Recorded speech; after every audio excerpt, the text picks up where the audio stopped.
pressing low. Oh. Oh, hi, everyone. Oh, that's an excellent face. I'm so glad I saw that. Hi, everyone. Welcome on in. Happy Monday. If you're in Canada, happy May 2-4. Enjoy your beers and fireworks, I guess. I'm here with a bunch of cool people. We're going to get into some Fiasco today. I'm not sure how to word that. But yeah, hi, I'm Jess. This is my channel. These are the awesome people going in order of what we see on screen, starting with Jordan. Hi, I'm Jordan. I'm at Made of Cartoons on Twitter, and I'll be playing, but also kind of teaching this crazy game of Fiasco. So I'm the only person who's played before, I think. It's well and truly going to be a fiasco. Yeah, an absolute disaster. Amazing. That makes it even better. Anton, you're next. Hi, I'm Anton. At Anton Carnoda on Twitter. I throw my arms about a lot. It's okay. I'm French, and I talk with my hands all the time, too, so. Perfect. We're gonna skip me, because I already said hi. This is my channel. Nicholas. Hello. I'm Nicholas. I do stuff. Cool beans. It's true. I've seen it. I've seen him do stuff. Seen the stuff. Seen some stuff, guys. Mm-hmm. All right. Okay, you want to take us into what we're doing here? Yeah. So Fiasco is a game of people with high ambition and low impulse control, and it's designed to tell a story that devolves into an absolute shit show. So, before we can start, though, we have to establish what kind of shit show we're looking at. And I chose the playset last night. It's called Break a Leg, and it's we'll all be participating in or putting on some kind of theatrical play. So it's in and around the world of theater. The first thing that happens in Fiasco is figuring out who we are and what we want and what are the tools that are going to be on hand for us to do it. So, just if you, I guess you can't really. What? Yeah. No, it's fine. I can open up anything you want to like showcase. Yeah. So if you can see in the middle of the screen here, there's a pile of dice. I rolled normally these are rolled at the beginning of the game, but I rolled them last night to make sure that we were ready to go. And these dice are used sort of as tokens during the game, and I'll explain that when we get to that. But the numbers on them matter for setup. These are our limited number of choices that we're allowed to make, basically from the various lists the playset establishes. So, Jess, if you want to open up the relationship, relationship one, we can get started with that. Boop. There we go.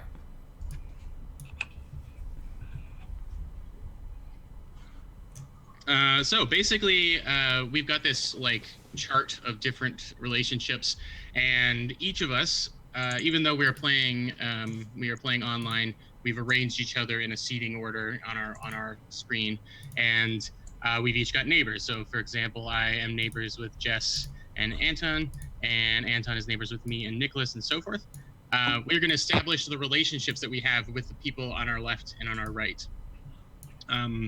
So in turn order, we're each going to choose a die or choose something from the list and choose the matching die and adding it as part of the relationship.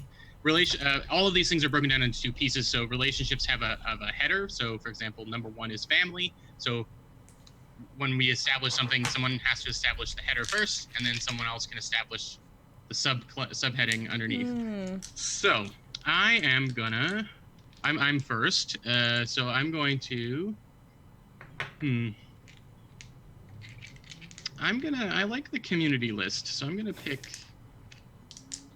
make a community relationship between me and Anton. So I grab one of the sixes, I put it over beside our relationship, and then I change the writing, or just completely move everything around. I change the relationship here to community. And there we go. I don't know yet exactly what it's going to be like, but Anton and I are going to have a community-based relationship. So someone else down the line can choose another die to fill in the details below. So next up is Jess. So we're just doing the headers first right now, right? You can't pick the bottom thing until the header has been chosen. So yeah, and we so each. Since you've picked a header, I can now pick a subcategory. But before that, you can pick a subcategory for that, or you can create a new header for something else. Okay, that's fun. Yeah. Okay, so. So basically, Fiasco chops up the concept of the story into a bunch of little pieces, and then you grab random pieces and try and cobble a story together from beginning to end. It's pretty neat. Okay, I'm going to.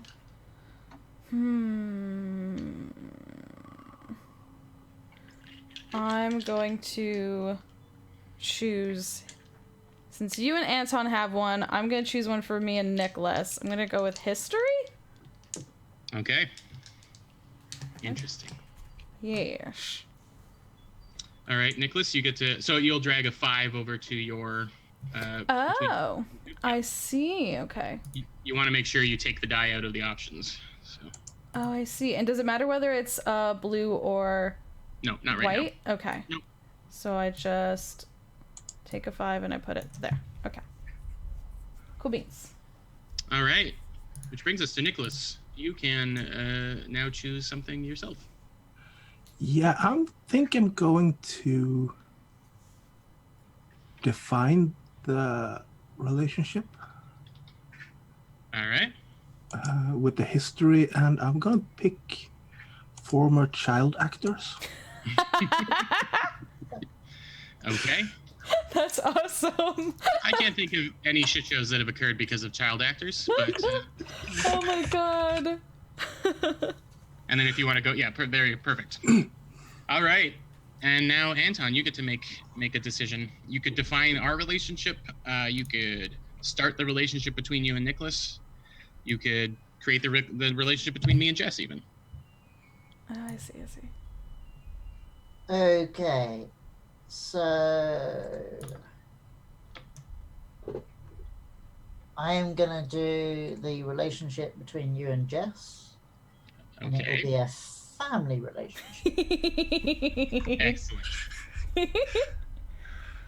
Family? Perfect. Oh, how about family? La Familia. Yeah. Oh, and I just erased it completely. Perfect. All right. Okay. Now it says it twice. Don't know what's going on. I don't get it much. Okay, perfect. Perfect. Back to me. Now I'm intrigued at what's on that family list. I was just looking at that too. There's some good ones on there.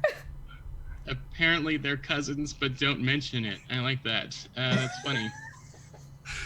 Parent and child? Are you like, do you want to be the gross? Because I was a child actor, apparently. So are you my, like, gross star parent? Like, maybe I don't have to be gross, but I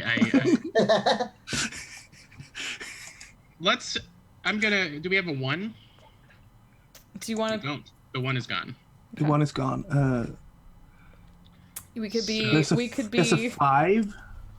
There's a 2. There's 3s, 4s, and 6s. I stole the only one. Let's do might as well be family, and then that gives some wiggle room. That's the 5. I'm surprised you didn't want to be like angry exes, because there's former spouses on there. Not so current spouses, yeah. All right. Not so current spouses. Wait, you changed it? Yeah, that's much more shit show material. Yeah, it's kind of like a disaster. How many spouses have had? The theater on my 12th, just for like a good round. All right. So next up is Jess. Okay, you defined that one, so now I'm like. Both your relationships are defined, so now you can flesh out the other 2. Okay, so that one's defined. So we still have the relationship between Anton and Nicholas. And we have the specifics on the relationship between Anton and Jordan.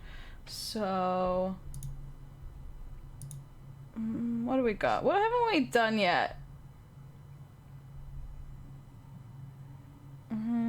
Is there... You've got 2s. Yeah, I'm gonna do it too, because I don't think we've done that one yet. So it's damn it, open. Oh, it's because there. Work relationship. So I'll put that one.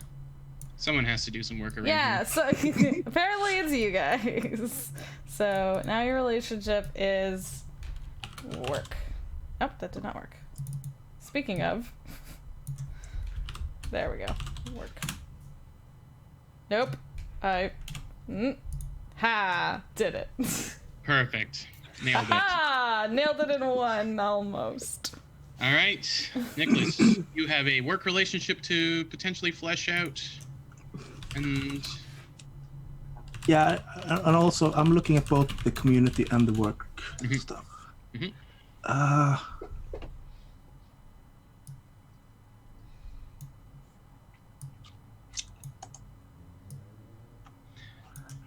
how long ago did we divorce, Jess? I feel like a long time ago. Like 5 years ago or something? Sure. 10 They years are- ago. Like we don't even, it was so long, like a first or second marriage. And there have been Right. several since then. Perfect. All right, Nicholas. Yeah, I'm looking at. I mean, director and functionary seems fun. A co-producer seems a lot of fun. And they are also volunteers. Yeah, in quotation marks. Yeah. But they're also, bitter rivals for the community and stuff. But yeah, I'm gonna go with the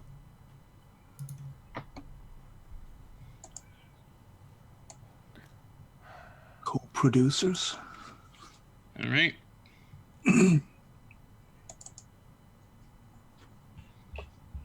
And then Anton, you get to define the last piece of your relationship, the community relationship between you and me. Oh. I know. Oh. hmm Choose wisely, my friend. There's some good ones on there. Yeah.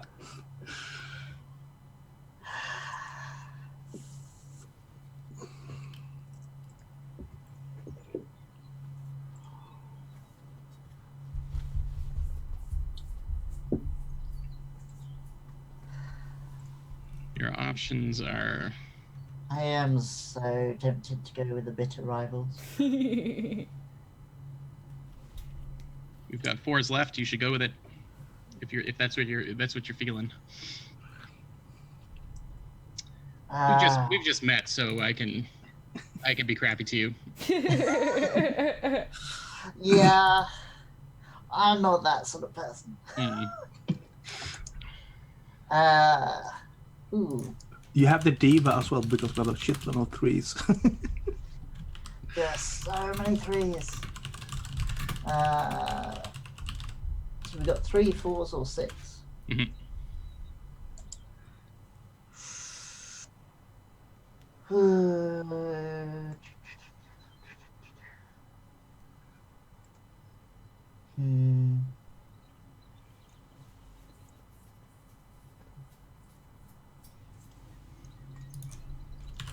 This is a hard decision. A hard decision. What do you feel like playing? Like, what do you think is fun? Like, what do you... We've got Okay, let's go with the person's bitter next. rivals. Bitter Let's- rivals. Bitter Okay. rivals, Excellent. and we'll see where that goes.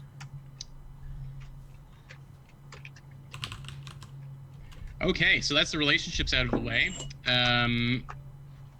Now we will go on to needs. So there's another document, the needs document. It's exactly the same kind of layout, Okay.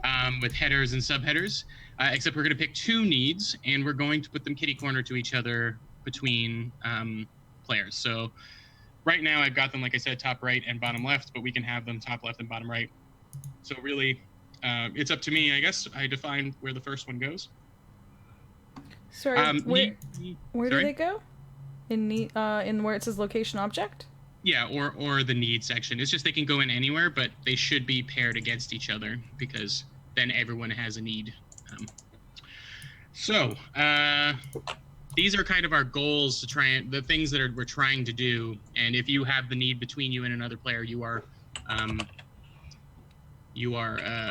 that's your need or you're involved with getting it done. So, what are our numbers? We are 3, 4, and 6. So all we have left? That's all we got left is 3 4s and 6s. Oh my gosh. And only 1 4. All right. Let's get a need out of there. Let's get a 3 out of there, and we're gonna do it to get. Oh, it's to get more revenge. Okay. I'm gonna put that one down between the former child actors. Oh no! I thought we could be friends, but I guess not. The target of your revenge doesn't have to be the person you're paired with. It could be something else. It's just maybe both of you need to get revenge against somebody else. Okay. To get more revenge. All right. Perhaps the play we're putting up is, we've been working with the director before and they ruined our careers. Mm-hmm. That works. We need to ruin theirs now. So, Jess, you get to define another thing. Can I define the one between me and Nicholas? Is that too crappy of me? You could define the to get more revenge one? Yeah. Yeah, go for it. I'm gonna take a 6 because I like the idea. It says to get more revenge on the small-minded people who don't appreciate innovation quality theater, innovative quality theater when they see it. Because I feel like they came to the show being like, oh, those 2 child actors, I want to see them in their classic roles, and we're like, no, we're real actors now. We're real actors. We're putting on this really over elaborate modern performance, like. All right. So you can fill in your details there. Yeah. And now, Nicholas, you're going to define the need in the kitty corner, which is going to be between me and Anton. The needs. And I have 3s, 4s, and 6. Only 1 4 and only 1 6. So once those are gone, it's only 3s. Oh.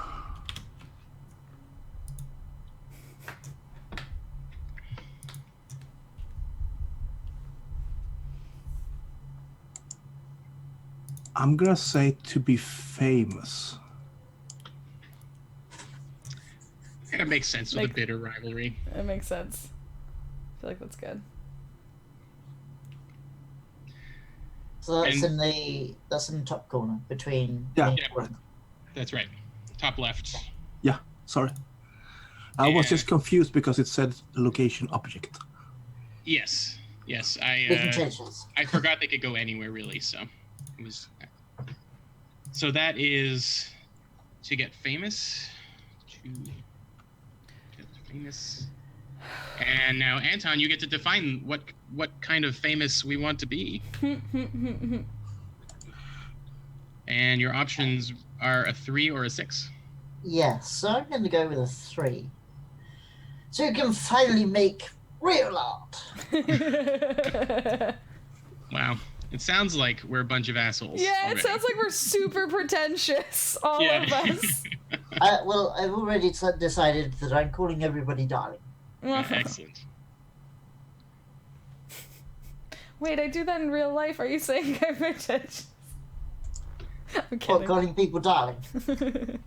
All right, so it's to get famous. Fabulous darling. So we can finally make real art.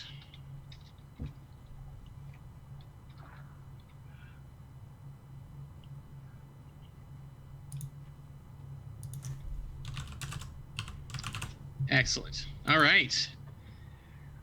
Next up, we choose an object and a location. What do we want to start with? Objects or locations? This doesn't matter as much. Objects it is. We'll go with objects. Yeah. All right. So it's back to me. You got 3 or 6. A 3 or a 6. Good old 3. Technical equipment. Or 6. Sentimental equipment or stuff. Security blanket. Somebody else's Tony Award. You know what? Yeah. A sentimental one I like. I know that means 3s all the way down, but I'm going to do that. And I will make this sentimental thing between me and Jess. Oh no. So you know what? Actually, to make things fair, or not fair or whatever, but we, Jess, you can choose to either define this or choose the pick a location instead. So you can pick from either. Okay. Because that last die, the last die that Anton will put out, that'll be a wild. So he can choose. He'll be able to use it as any number he wants. Okay, so I can look at locations, Mm-hmm. and this is where like stuff is happening, like. Yeah, for it'll be most of if the this game? was a movie, this would be the central. Like if we were in the Breakfast Club, this would be the library. We only right. have. There's only 3s though. Yeah. So now I realize that you don't really get much of a choice. Okay, so then it's about the neighborhood, I guess. Cool. Yeah, unfortunately the way the game goes, we can't reroll.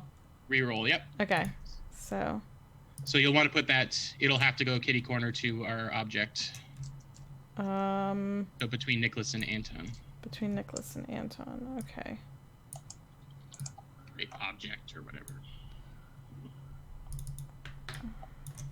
What did I say? Community? I lost. Neighborhood. Neighborhood. That's what it was. All right, Nicholas, you get to choose. Basically, you have a 3. Yeah. And you can either make the object the 3 or the location the 3. I'm making the object the 3. What is it? A security blanket. What even? What does that mean? It's apparently one of us is Linus.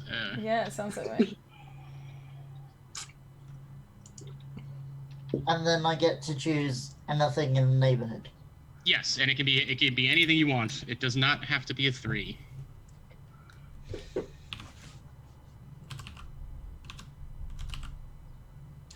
I'm going to go with 1 parking lot and a valet stand.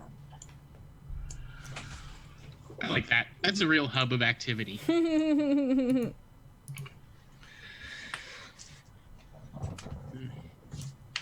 All right, you're gonna type that in, Anton? Yep, can do. Perfect. And everyone, if you want to return the dice all to the middle, Okay. now they become the tokens to keep track of things. Boink. Boink.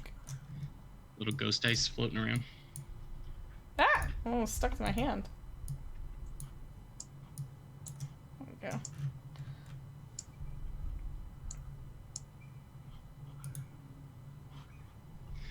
All right. This is perfect. I thought if we could do it by 1:30, the setup, that'd be great. We did it! We did a thing! Oh, so the last thing we need to do is come up with our names in our loose structure here. So you and I were married. We've been married. We broke up 10 years ago. Is that what we're saying? Ooh, do we still have the same last name because we were a first marriage and like that's when you started to get big or something and you kept it, or like? I like that. I like that. So that could be a point of contention, like. Yeah. Wait, who has who's? Do I have your name?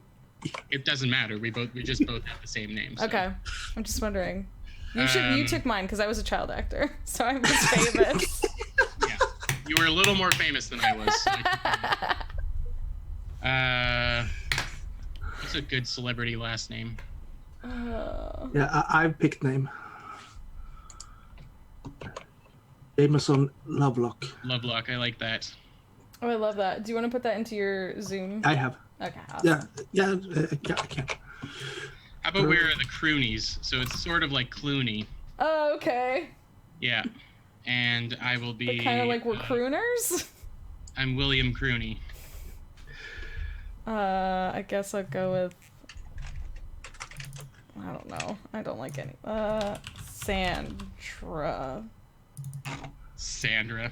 D. Sandra C. Look I don't know at me, why I'm I said that Sandra with C. such indignity. What do you have against Sandra's, huh? How did you spell croony? Like crew... Clooney with an R. Oh. Really? You don't like it? No, I'm just respelling it. It's fine. It's your name. Yeah, it's true. I gave it to you. You're welcome. Arthur Reginald Bowles Weatherby. Do we have to say the whole name, Anton, or are you fine with just being Arthur? I'm fine with just being Arthur. Oh my god, I love it. I'm gonna do one thing to it though. Yeah. Now who changed my change? Sorry, I went to do the same thing. Get out of there. I'm doing it. Fixing it so it's on screen better. There we go. Arthur Reginald Bowles Weatherby. That's excellent. Bowles. Bowles?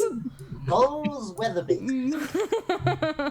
Bowels. Bowels down in the bowels. All right. I think I see some things forming here. I think Anton and Nicholas, you are co-producers of it. Yeah. And But I'm clearly also one of the actors.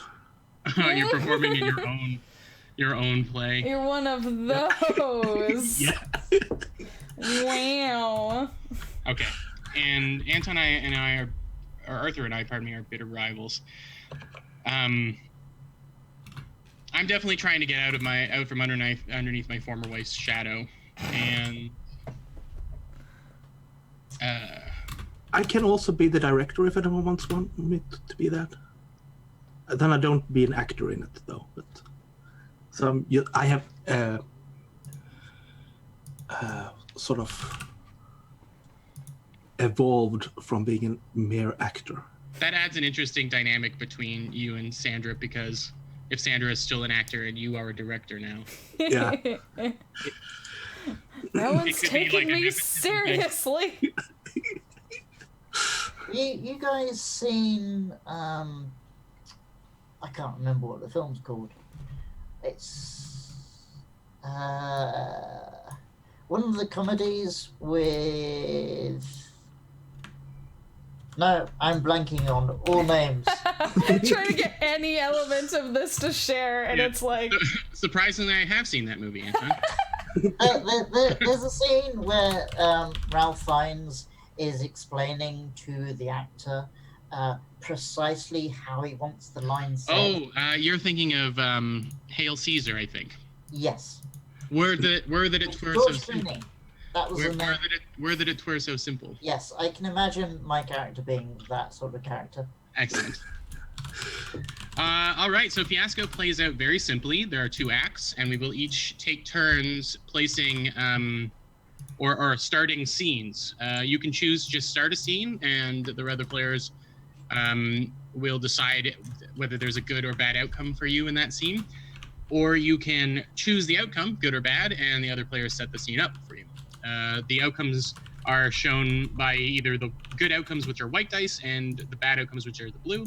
And much like before when we ran out of numbers, if you run out of good outcomes, then all of the other scenes are bad. And that's where this game is expertly falls apart. So you can bring other people into your scene. You can jump into people's scenes if you want. You do not need to you don't need to establish anything with anyone else. If needed, someone can pop in like an NPC or describe what an NPC would be doing, but this game works best if we keep the one character. Right, so I'm gonna go first. I'm just gonna say it. It's opening day. I think this is the thing that makes the most sense. William Crooney opens the door to his car, and a bunch of like coffee cups, empty coffee cups, and old takeout food bags like get kicked out from the floor of the car. Like maybe he's been living in it for a little while, or there's just some reason he's been in his car a lot. Maybe he's been going from audition to audition, and not really looking out for, not really having a home. But he's standing in front of the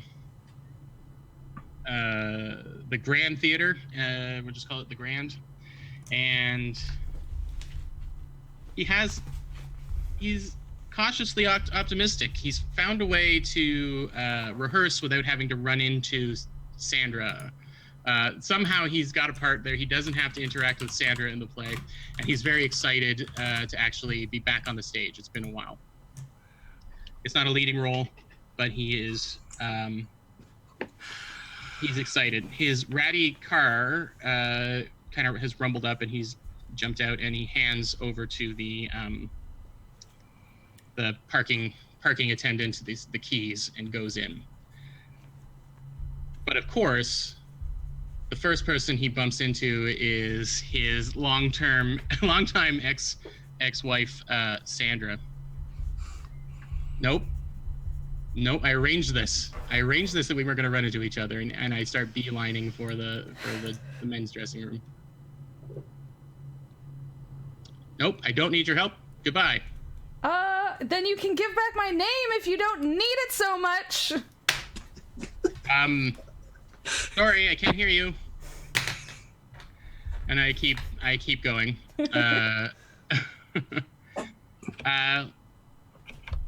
So, Nicholas, are you going to be our director? Yeah. All right. So I'm yelling for Jay. Jay, we had an arrangement. Yes. Well, about that, we have been doing some tinkering to the script. You can't. Today is the first day. It's opening night tonight. Yeah. No. Script. You have a part. Well, that should go without saying, Jay. Yeah, but the part you had has been sort of exercised. It was not good. It's just muddled the script. So the thing that I've been reading for weeks and rehearsing and practicing is gone now. Well, yes, but the script is in every other thing. You remember the other leading part, the one with the actor. I don't remember his name now. The bear hunter role. Yeah. Yeah, it looks like a terrible costume with the big warm hat. I don't. That actor has left us, which means that you can take that part. He's in about 75% of the scenes, Jay. What am I supposed to do? I've got like 5 hours before we open. But you can learn his lines? I mean, my God, you're an actor. Act like it. And then you hand over to me a huge stack of the written script. Yeah. And I look over to the costume rack, and there's this like, what's the movie I'm thinking of? Is it Django Unchained, where they meet the hunter in the woods, and he's just like covered in this huge big fur hat? Yeah. So I have to wear that and learn this by tonight.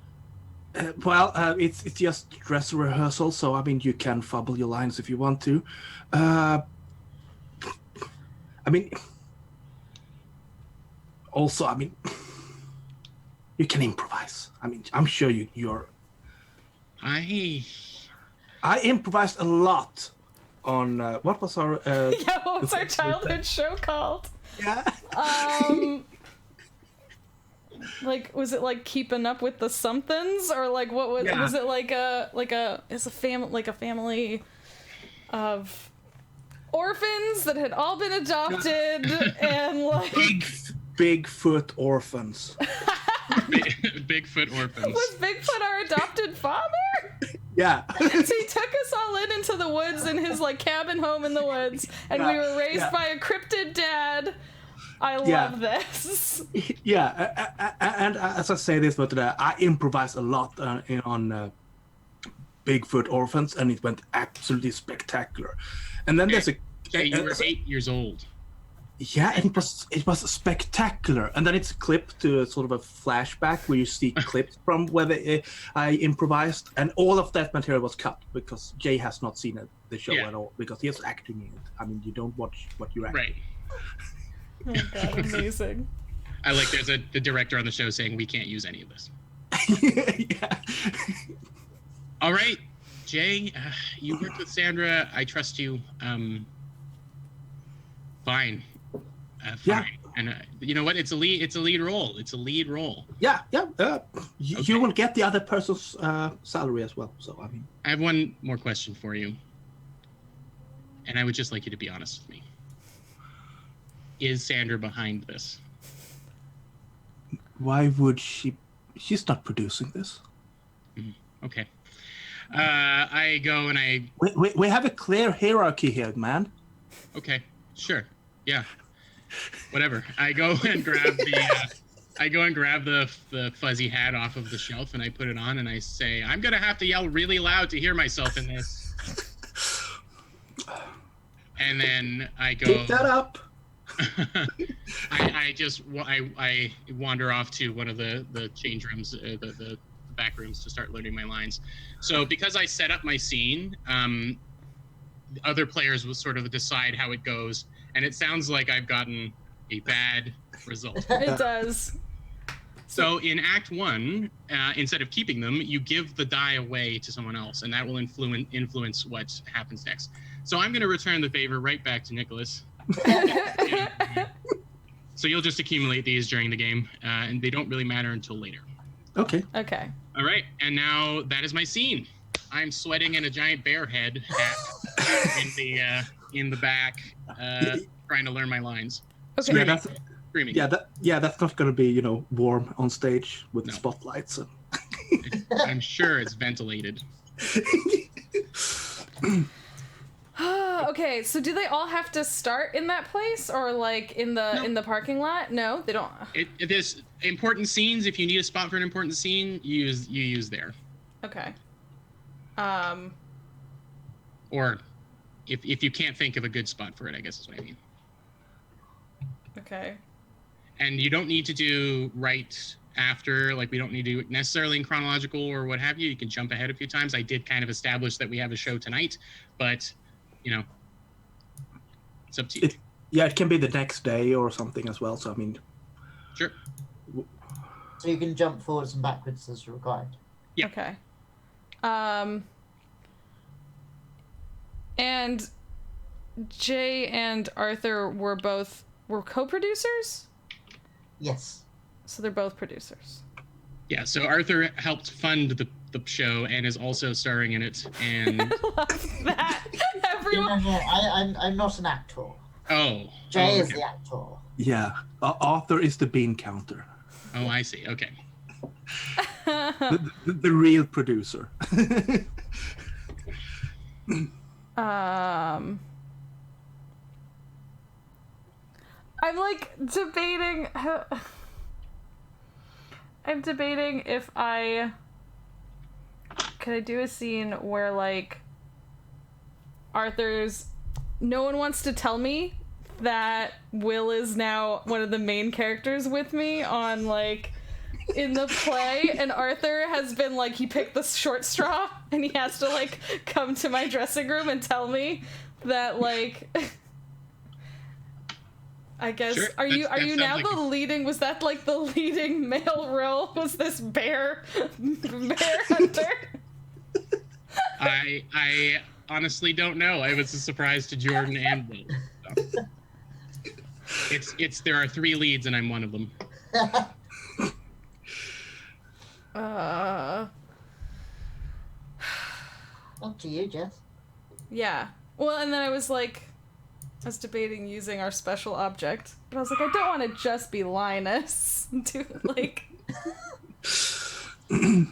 But at the same time, would the child star have like an object from when they were like a successful child star? Yeah, it's made out of the Bigfoot costume. Murder weapon. Oh my god, yeah. It's made out of the Bigfoot costume. Yes. Oh my god. Okay.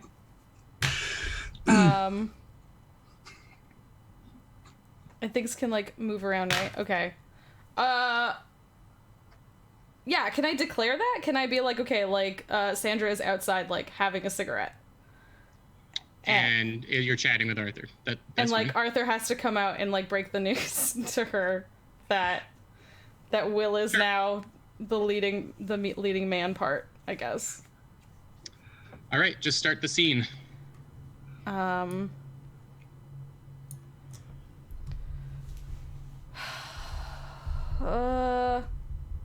So I guess.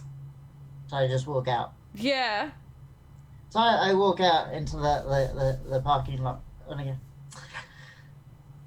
Sandra, darling. Arthur, how's it going? How are you doing today? It's awfully good. Yes, oh, you know, dress rehearsal night. It's going to go very well, I'm sure. Darling. Yes. Sandra. Uh-huh. Mm-hmm. I Yes. have What? Mm-hmm. some news. Good news, I hope.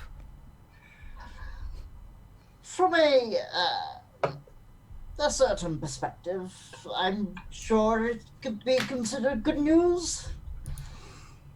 I'm not sure which perspective that is, but from a perspective, I'm sure it's good news. Okay, so hopefully from my perspective, go on and give me this good news.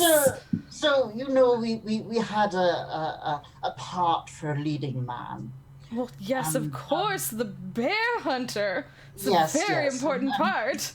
And we had Barnaby come in to play that. Well, I'm afraid, darling, he's had a better offer. What do you mean he's had a better offer? How could he possibly have a better offer than opening this new production with Sandra Coney and Jay Lovelock? Absolute madness, darling. But yes, well, I'm afraid he's been replaced by William.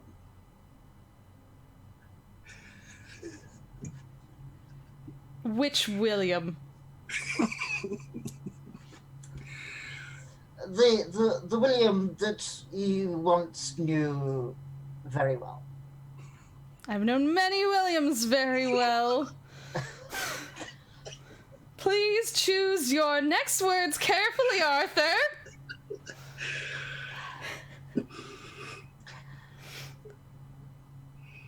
Yes.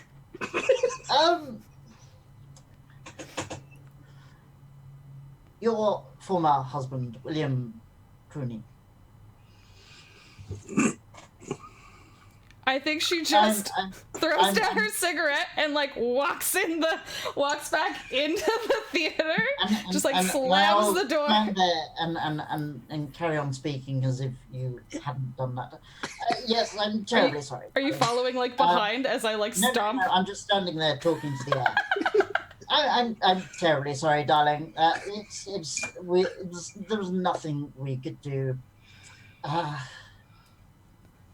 I feel like Sandra goes in and is just like, ah! Like throws something down and like goes stomping back to her change room like, this can't happen! This is my big show!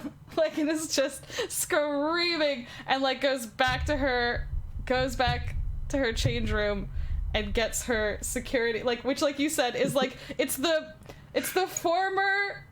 of the former outfit from Bigfoot Orphan Dad. And she literally like drapes herself in it and is just like covering herself and just like shouting like, ah! Like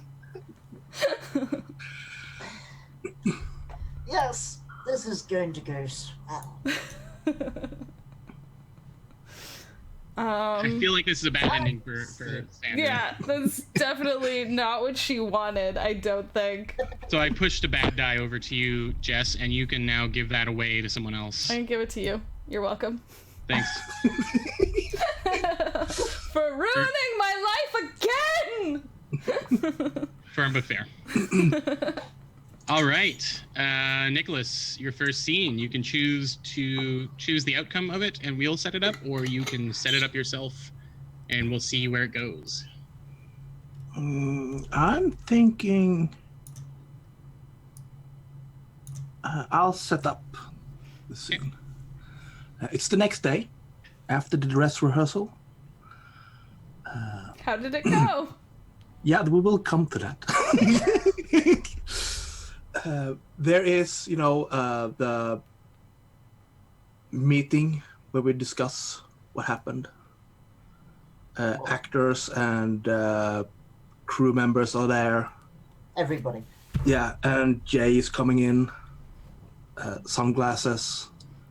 holding a sort of a drink already. It has this. Like an alcoholic drink, you mean? Yeah, it has the umbrella in it. Is it like in a martini glass or like a highball glass or like Highball. So I mean, Okay. it's. I mean, martini is way too fancy. I mean, this is, and he's coming in and into this hall where everyone is sitting in their seats. He walks up on stage and, well, that was a horse shit. I had expected better from everyone. We are all professionals. I know how hard it can be to act and have the emotions be pulled out of you in the purpose of art. But that was not art. That was something from, a Fox fucking sitcom. Or Wow. what is that other show? The one with the, they have an adult kid now, but he was a small kid, and then he has two uncles, and it's 2.5 Men? Is that what you're talking about? I thought it had something with vomit in it, but okay, let's go for that. You're saying it's bad. You're saying it's bad. Yes. Okay. This was bad. I had hoped you had learned a little bit more about your lines, but since this was the first time you did it, I will not judge you much. You're saying that to me? Yeah. Right. Thanks for accommodating the situation that you put me into, Lovelock. That's appreciated. We all had to make sacrifices. I did not expect all of us to make sacrifices, but Sandra? Yes, Jay, darling. Next time you say your lines, could you please, for the love of God, at least look at your co-actor? I can't bring myself to look at that. It's bad enough, and then you put that bear suit on him. Yeah, the camera pans to me sitting in the full bear costume off the bear side. Like you're getting like a feel for it. You're like, well, I may as well be in it. I assume that the hat is made from an actual. It's made to look like a bear head. So yes, it is. Yeah, it's not that snout that looks forward and it just looks ridiculous. I yell back to Sandra. Most acting is in the eyes, Sandra. You should know that by now. None of acting is in the eyes, Will! Maybe you said your goddamn rules properly! Bear grumble. Jay, darling. I feel that a change of direction is needed. Perhaps we should make this a musical. Well, while we're at it, why don't we just take all of the papers from the script and just shuffle them together and hand them out randomly? That sounds like a fantastic idea. Oh. I hold on to my script. I hold on to my script pages really tightly. Well, I'm afraid if we make it into a musical, we have even bigger time constraints on our hands because, well, I have not written any songs. It's the first sensible thing he said. But Arthur, it was a nice idea, and I appreciate it. Yes, well, I'm full of good ideas, darling. Some might be better than others, but perhaps we should do something And Jay's face scrunches up. Something extreme?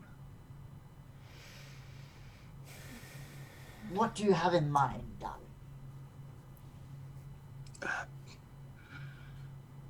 What now? My mind goes blank. Damn it, that was not good. More extreme than rewriting the whole thing into a musical in a day. Yeah, I was thinking, what a community building exercises. Oh, Jay, no, not again. We can't go through this again, Jay. I pull the bear head off and I say, "What?" Yeah, you know, it was all the rage back in the day. You know, when actors that were playing Bigfoots were running off and having cocaine nights. The day after, people were being, you know, feeling terrible, and everyone that wasn't, you know, Bigfoot dad, we had these, you know, where we tried to come together and, you know, give hugs, and it worked a little bit. Didn't work at all, Jay. I get up. I don't make eye contact with anyone. I scrunch up my script in my hand, and I have my weird bear hat in my other hand, and I just walk out. And as I cross the threshold of the door, I said, "I'm learning the lines I got yesterday. Goodbye." We can also do that. We will make a soft rehearsal in the afternoon. You know, sitting behind the table. No, you can do that without looking at one another. And then perhaps we can have one of those screens that we pull up a little bit at a time to make you used to looking at each other. Like a brick wall that's torn down. Yeah. Yeah. How about we have the scenes with a wall between them? I like this idea. This is a good idea. If I don't have to see him. Wall. Why did I leave? So how do we think this is going for our beloved director? Yeah. Is he losing control or keeping control? I mean, he's putting out some good ideas. Mm-hmm. They're trying new things. I'd say it was going more well than bad. As part of the relationship, it was like avoiding all those small-minded, boring people. So this is becoming a very inventive situation. Mm-hmm. So I guess later today we're going to have a sit down where I can't see Sandra and she can't see me, but we practice the lines. Yeah. And then we hug. In the dark with glow-in-the-dark paint. I've missed that part. Yeah. No, we can't do that because, you know, That. it's against regulations. Yeah. No hugging? What? Hugging is fine. Hugging in the dark when you can't see who it is, so you can't make consent, that's bad. Ah. That's fair. All right, so I guess we're thinking that things went okay for Jay, eh? Yep. Does we're Jay gonna think things as went okay as okay it for could Jay? Does Jay think things went okay for Jay? Probably not, but now we are probably, you know, ripping off Pink Floyd's The Wall, so it's probably better for the play. I'm trying to think which Shakespeare play had the wall between the lovers. That was in Midsummer Night's Dream when they do the play in the play and they put up the wall and there's the chink Yeah. in the wall and then they like have to speak through the chink in the wall. It is We actually- wall. That was my thought. Yeah, I could tell that's where you were going. Yes. Did we actually reference a real play? Yeah. That's great. Yep. Yes. A real one. A good one too. Well, we get to choose. We get to choose how Nicholas is seen. I think it went really well. Yep. So do I. So Nicholas, you have a good die to hand off to somebody. I am going to hand this one off to William because he stormed out and said he was going to read his lines. That wild and crazy thing to do. Yeah. All right. Anton, it's your first scene. Do you want to choose the outcome, or do you want to establish the scene yourself? I want somebody else to establish the scene, and this is a scene that will go badly for me. Okay. Well, I think this might be a good chance for us to establish our rivalry a little bit. Ooh. So since you're not an actor...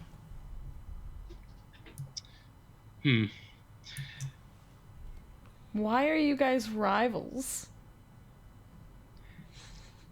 Maybe it's a one-sided kind of thing between me and him, where I think that he just makes awful decisions, and I'm desperately trying to be a real actor. But when the play changes from a musical to a song and dance show to everyone has to have an animal companion, like it's just everything changes constantly. So after this meeting, this meeting settled down, Arthur, you're in your office in the theater, and I bang on your door. Arthur, you can't hide in there forever. Come in, darling. Come in. I come in, and I'm still wearing the not the hat, but the bottom half of the furry hunter costume, and I sit down in the chair, and it's like puffed out over the edges, and you can barely see my hands in the big like hairy sleeves, and I'm pointing at you, and I say, "It's opening night, Arthur. I've just been given one of the lead roles." And then you're suggesting we turn the whole thing into a musical? I don't even know my lines yet. What's so funny, Arthur? This is the costume I have to wear, and I move my arms around, and the fur, like, flies everywhere. It's not funny, it's acting. Yes. I see that this could be a conundrum. It is, and I'm glad that I don't really know what happened at that meeting, but I think that we're not doing the musical. No, darling. Have you got something against me, Arthur? Are you jealous? You, darling? Why would I be jealous of you? That's why I asked. That's why I asked you first, Arthur. I just feel like every chance you can, you kind of try and mess things around for me. Did you know that I was going to get a new part one day before the show?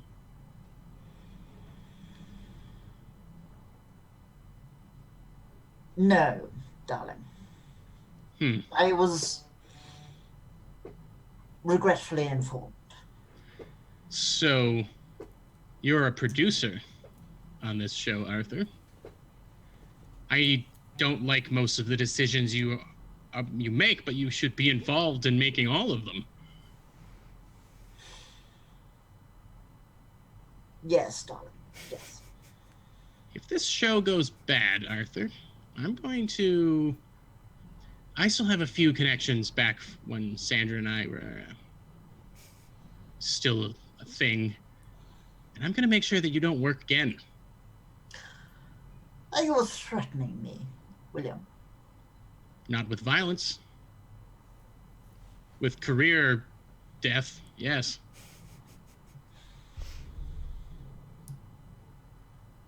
Anyway, I have to go pretend to be a bear hunter now. William. What do you want? I want for this show to go off without a hitch, Arthur. This is my one chance.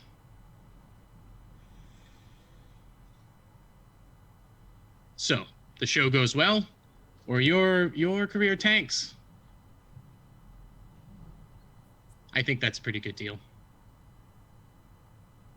I'm starting to try and stand up, but the costume is like stuck into the chair, and it looks very like unprofessional.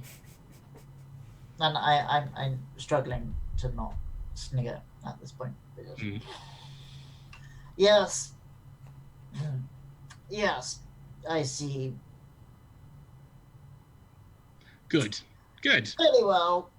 I put my hand out to shake your hand, and it's really clammy because I'm sweating like hell in this costume.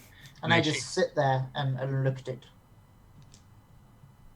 Fine. And I wipe my hand off, and I leave the room.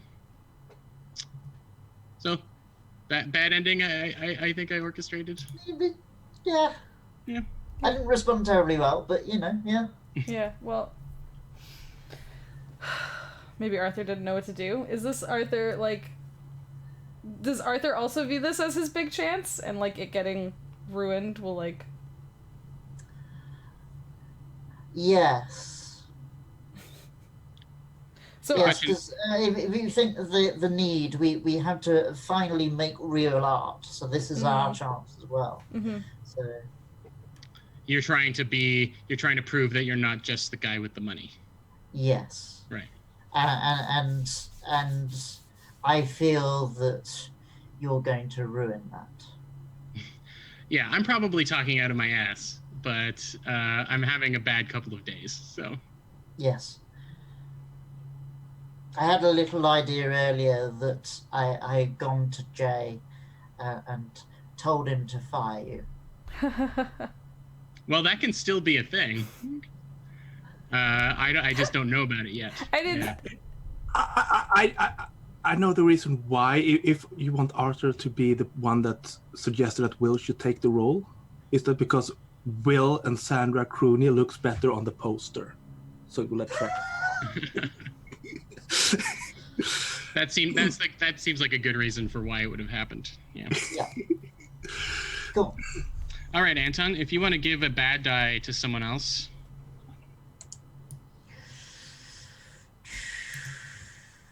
I should give it to Jess. Mm-hmm. You should. You should give it to me. Thank you. I'm excited for this bad dice. All right. So my To second. be fair, we've only had one good dice so far. Yeah, yeah. It's true. My scene. My second scene for the Act 2 is going to be. I'm doing the rounds. I go and knock on Sandra's door. Mm. It's William. Hello? I hear you in there. What do you want? We need to talk. Okay, you can talk out there. Go ahead. Can we not talk? We're going to spend the whole play talking through a wall. Can I just talk to you in person right now? No, this is fine. I try and put my mouth close to the seam of the door so that I feel like I opened the door. Here. Yeah, and I'm like, what do you want? We're not going to survive this if we don't try and get along a little bit. No, that's And not I true. know that- We don't need to get along. It's called acting. You could act. Okay, I'll rephrase it. We're not going to get along. We're not going to get through this if we don't pretend to get along a little bit.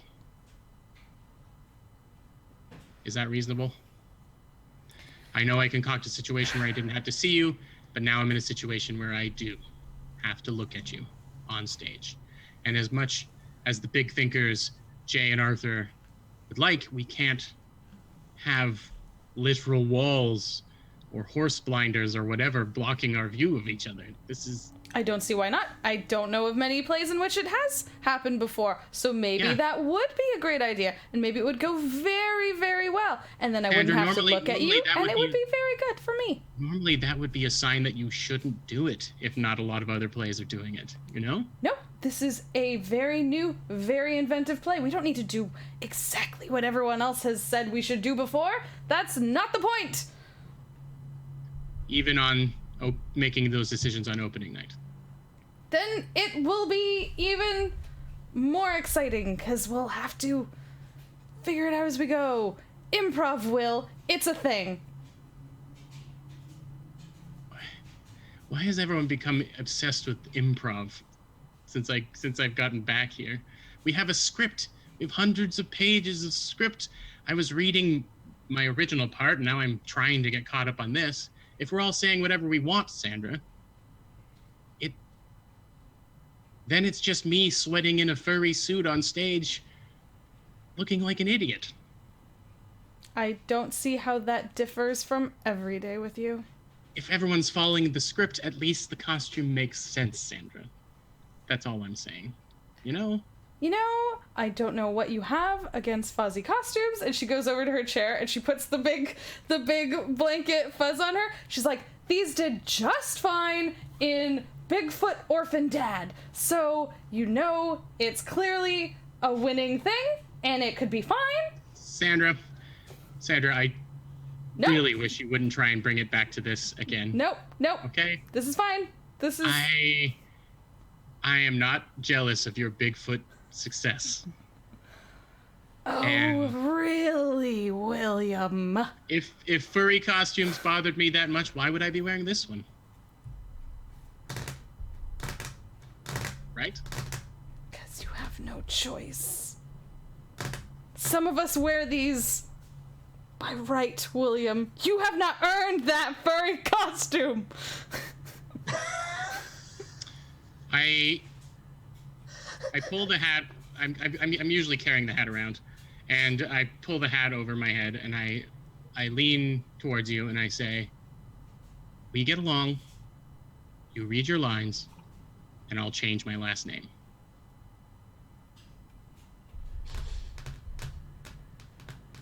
Can I get that in writing?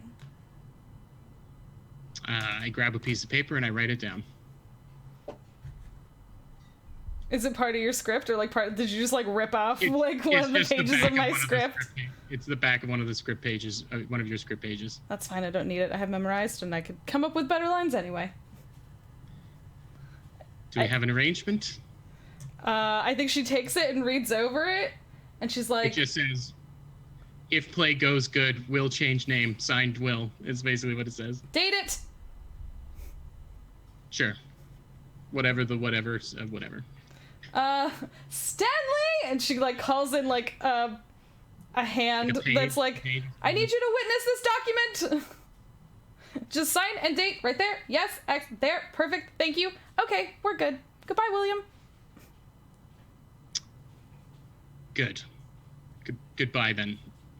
Do the lines. Yep. On the paper. Mm-hmm. Don't screw this up. Mm-hmm. Name change. Yep. And I start backing towards... I'm yelling this, of course, because of the helmet.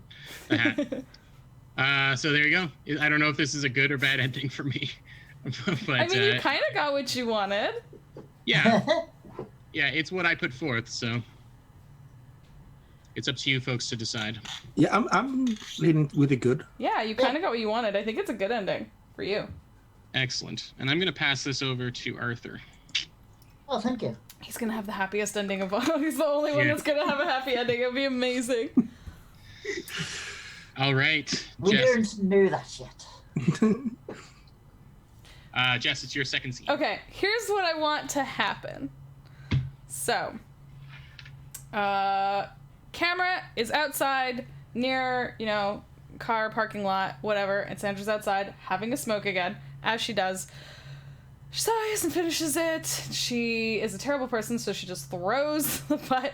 And then she walks back inside and the camera follows her. And then it stays outside in the hallway as she goes into her change room.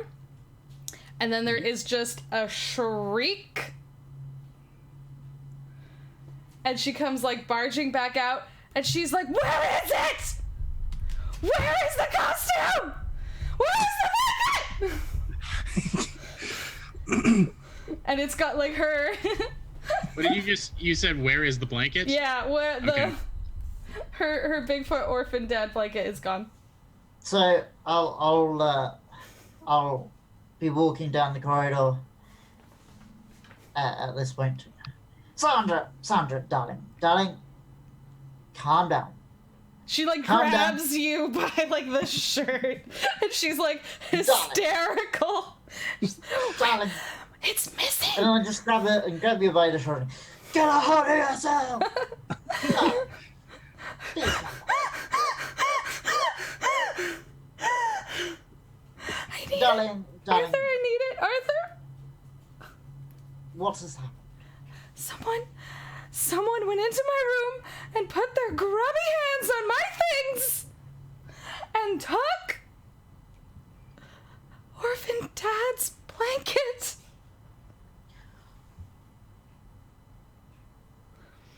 Does that matter, darling?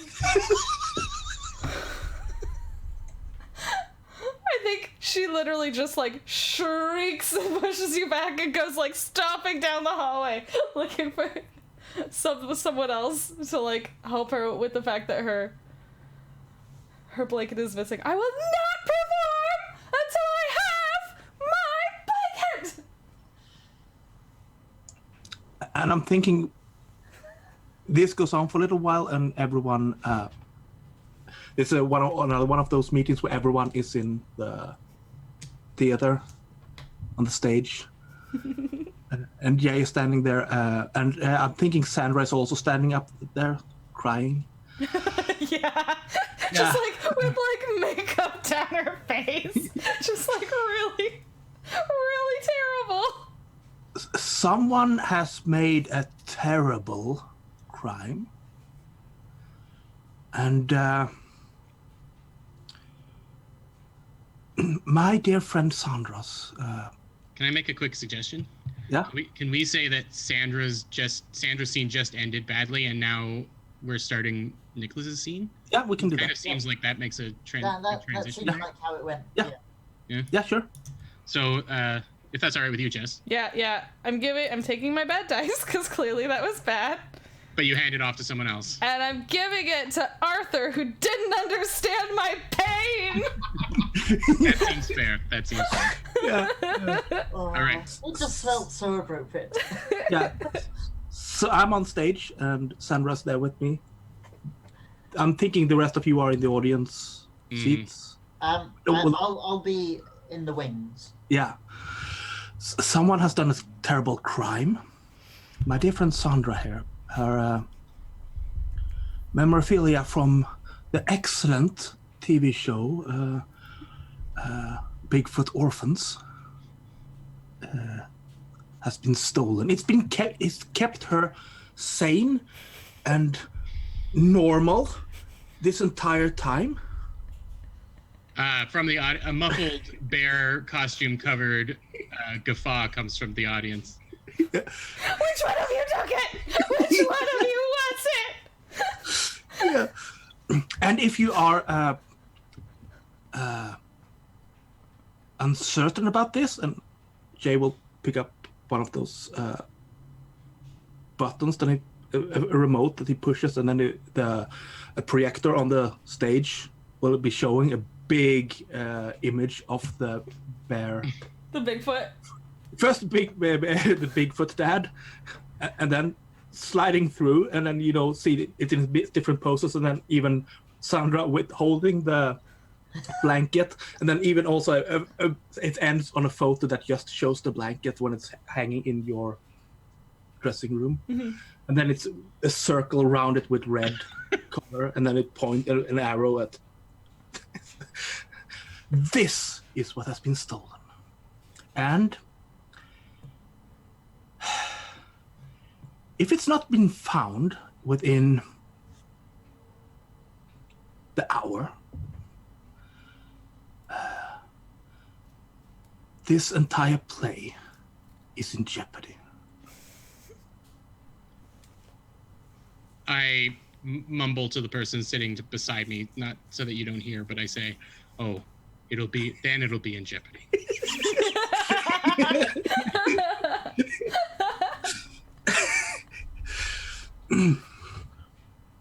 If anyone have anything to say about this, we will of course value confidentiality.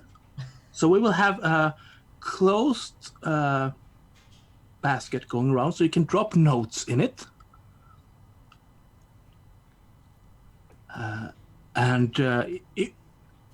Even if you don't have anything to say, just drop a blank note so that you will help people maintaining anonymously. But yeah, if it's not been returned within the hour, we will go to the police. And my God, then they will be policing.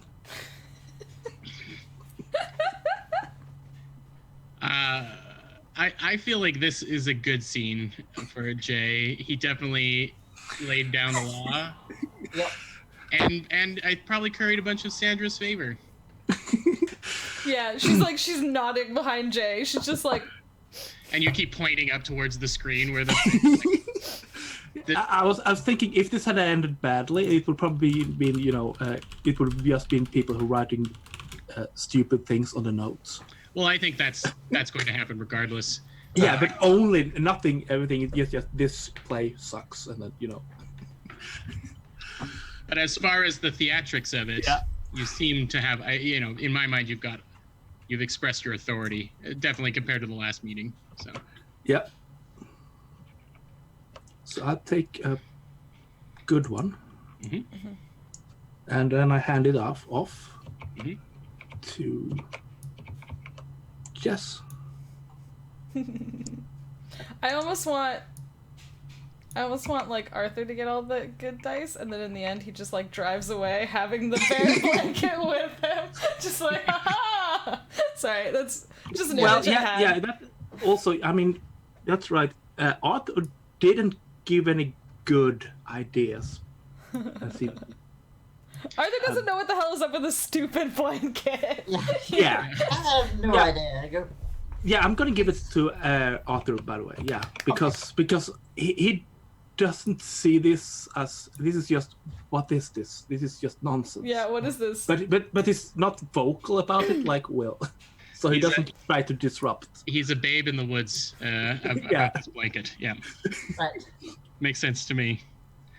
I definitely write just asterisk fart noise asterisk on a piece of paper and toss that into the thing as it goes by.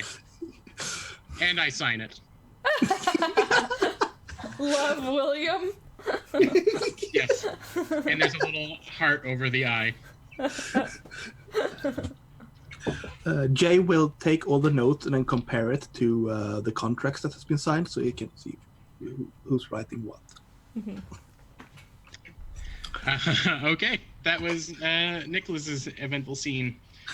All right, so Anton, not to put too much pressure on you, but Arthur gets the final scene of Act 1. So this is a good place to either set up a little cliffhanger, reveal a big thing, or continue business as usual. It's up to you. Okay.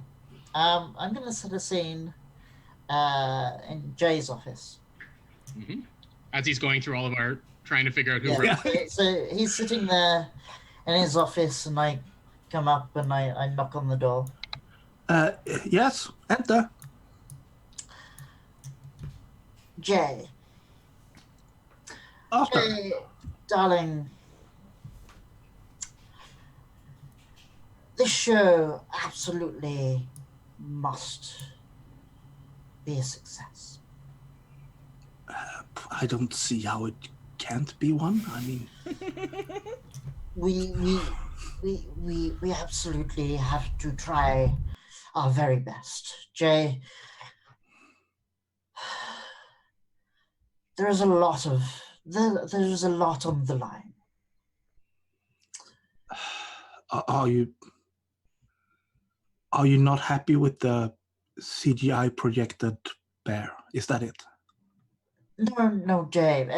Everything's just fine. It just has to go well. Make sure it goes well. No pressure, but this could be career-ending for me. Okay. And, well, not to put it lightly, I shall ensure that you to take you with me. Jay, the onus is on you, and I walk out. What? Okay. I will play the goddamn bear then. I didn't want. This is a happy ending for Arthur. This is such a happy ending for Arthur. I love that the last line of this scene is Jay saying, "Fine, I'll play the bear." I'll be the... This whole thing is unbearable. I can't Wah, believe wah, that's my first pound jest. Right, so I will take a good die. Mm-hmm. And then you can hand it off to someone else. I shall give it to Jess. Yay. I guess I won't have the most tragic ending. It's definitely not gonna go well, though. Clearly a horrible person, and I deserve bad things to happen to me. You're not great. Okay, so that's the end of Act 1, and this is, I think, where we were thinking of taking a little break. Yep, I think we were thinking of doing like a little... Like a 5-10 minute We'll do break. like a little 5-10 minute break here. So. Tea. Uh, Everybody get tea. Unless you don't like tea, in which case... Fuck you. well, in which case, Anton doesn't want to know you. Okay, bye. I'll be right back in a few minutes. This game's turning us into monsters.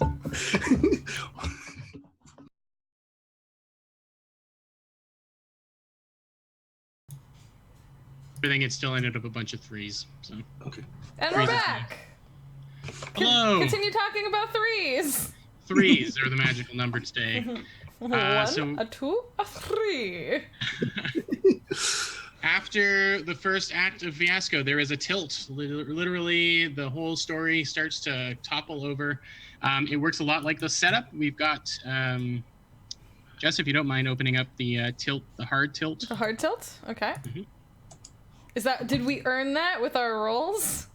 No, you choose when you play whether you want the hard tilt or the soft tilt. The hard tilt tends to lean more towards violence and mayhem, and the soft tilt is more like a comedy of errors kind of. Okay. Yeah, like a John Hughes movie, you know, where things kind of go badly, but no one's really hurt. Okay. So I based on what so people there will said be before, death. the hard tilt is the classic Fiasco tilt, so I think we should go with that. Okay. So everyone rolled some dice, and we use that to determine who is going to get to choose. So Nicholas and Anton, you're going to be choosing the tilt. The tilts, and basically each of you are going to use the dice that I've re-rolled in the middle to choose the headers, and then you're going to choose the details for each other. All right. Oh man, I see one that I really want. So we're picking one each. Yeah, so you'll each pick a header. Nicholas, you had the highest roll between the two of you, so you can go first. And you can use 1, 3, or 5. So these will be a blanket problem or situation that will have to arise in the second act. I'm gonna pick paranoia for me. Paranoia, number 5. Okay. Yep. So we can put that over. Just for now, we can put it over here. Okay. Well, So we got 1, 3, or 5. that's right.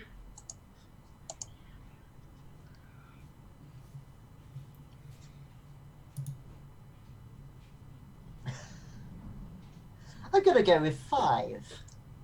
The So thing there- you stole has been stolen. Oh no, so does that. I think that makes perfect sense. It does make sense for what's been happening. So you're using another 5 over here for a thing you stole or has been stolen.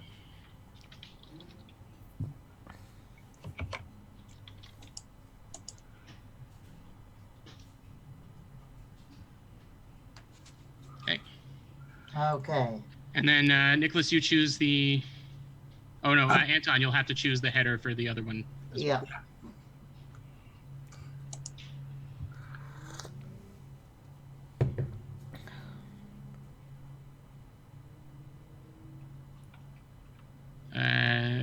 And you still got 1, 5, or 3. I can't figure out which one's like the worst. Mayhem, tragedy, failure, For a second, I read instead of fateful, like leads to a fateful decision. I thought it said like fatal. I was like death. I'm gonna use the 1 and go mayhem. Oh gosh. Someone always does. 3 or 5.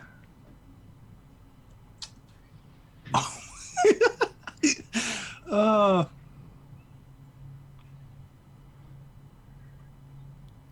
Those are both really good. Since we are in a play about bear hunters, I'm thinking about a dangerous animal. Oh my god. I like that it specifies perhaps metaphorical. Yeah. Like, could be literal, could be metaphorical. A dangerous animal. We actually return these dice to the middle. Yeah. And if you want to write in that metaphorical animal. Yeah. Oh dear. I'm excited for this. Might be Jay in the bear costume. Acting badly. Are there gonna be 2 bears on stage now? Like, is Well, the bear and the bear hunter? Like, you're like... Yeah. Yeah, I'm a man no. dressed in bear furs. I'm not a bear. Oh, right. Yeah. Oh my god. There's a slight difference there. Oh my god. So good, though. Okay. So now we get back into our scenes. Act 2 is pretty much the same, except that you keep the die from your scene instead of giving it away. So okay. if it ends bad for you, you keep that bad die, and vice versa. It's a couple hours before showtime. No one presented the blanket. The police have come and gone because they don't care, and because it seems like a nothing kind of problem. And they, we're getting ready. And I am in my dressing room, stitching a small blanket-sized piece of Bigfoot fur into my costume. I'm hiding it amongst. You're hiding it in plain sight. Yeah. You monster! I'm not cutting it. I'm not wrecking it in any other way. Okay, other just than sewing I'm it. stitching it. Yeah, Okay. yeah. And it's sort of like underneath several layers, so there's just maybe like the bottom 2 or 3 inches hanging out. So that's what I'm doing. I don't know if one of you wants to come across this. I think it makes less sense. I think it makes less sense for Sandra to come across right now, but maybe Jay or Arthur, you want to come into the scene at this point. We'll see where it goes. Jay can do that. Sure. We haven't had a scene. But if Arthur wants to do it, it might make, because he hasn't seen the. He doesn't care about. Yeah, does Arthur not give a shit? Can I see it without interacting? Is that still a scene? Yeah, if you like come into the room briefly and you see me stitching this extra piece of fur into my costume, but maybe you'll see it over my shoulder. That works. Okay, I'll do that. Okay, the door creaks open, but it's been well oiled or something, and Arthur pokes his head in, and what you see is me stitching this piece of fur that is really not bear. You know for sure it's bear fur. It's not bear fur. It's kind of matted and kind of weird, but I'm stitching it underneath. It's up to you, I guess, in following scenes whether you carry this information forward or you recognize it as Bigfoot fur, but you see me doing this, and then just quietly, I guess, close the door again. I get up, I put the full costume on, I kind of like check in the mirror to make sure that, only if you were looking for it would you see it. And I say, let's see if some of this luck rubs off on me tonight. And I grab the head and head out for the final kind of lighting rehearsal or whatever. So you can decide how this went for me, but I can't believe you stole my blanket. I'm thinking it sounds like it went well. It sounds like it went really well for you. Yeah. For the moment. For the moment. Yeah. So I give you 1 die. All right. Excellent. It's called collateral, Sandra. Every arrangement needs it. Which brings us to Sandra's. I don't know what I want after you did that. Like, I don't know, because... We got 2 rounds of scenes again. Yeah. Okay. I can't decide. Well, just like pick a spot and figure out what Sandra's doing, and we can see where it goes, I guess. But we can still we're still having you can pick if you want the outcome you want. One of us could set it up for you too.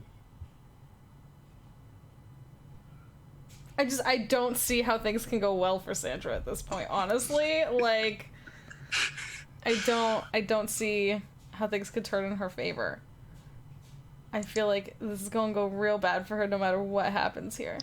There could be someone really important in the audience that might bring your career back on track. There could be maybe like, people are starting to come in and sit down, and you spot someone important. There could be, I don't know. You could frame it any way that you want, really. I know, but my blanket hasn't been returned. I don't even want to go out there.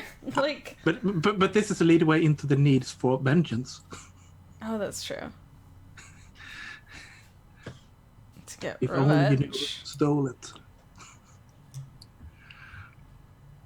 Okay, then I want to set up a scene where... Oh, how do I want to word this? Where Jay is convincing Sandra to go on without the blanket because they have to show all these dumb people, like... Yeah. Like, they have to be like, it's not just... We're not just as amazing as Bigfoot Orphans was, and it was amazing. Like, let's not get it wrong.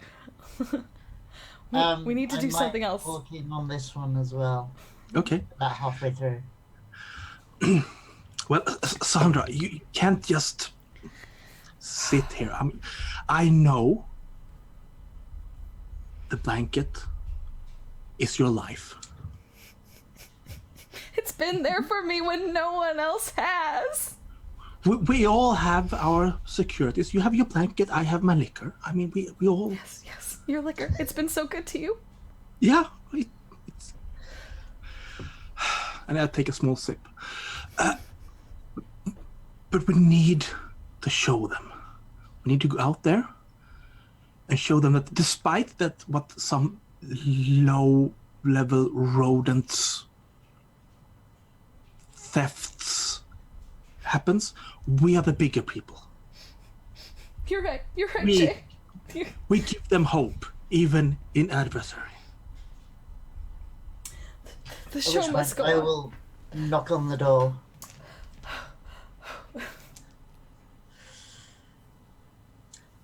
Sandra, darling. This Arthur. time. It is time. Sandra, I believe in you. You will do fabulously. You're right, I will. I'll be fabulous. I'll show them all. I don't need my blanket. Oh, but yes. This is our chance. It will be there with you. It will be there with you. I'm sure. You're right. I feel it. It's still there with me. In my heart.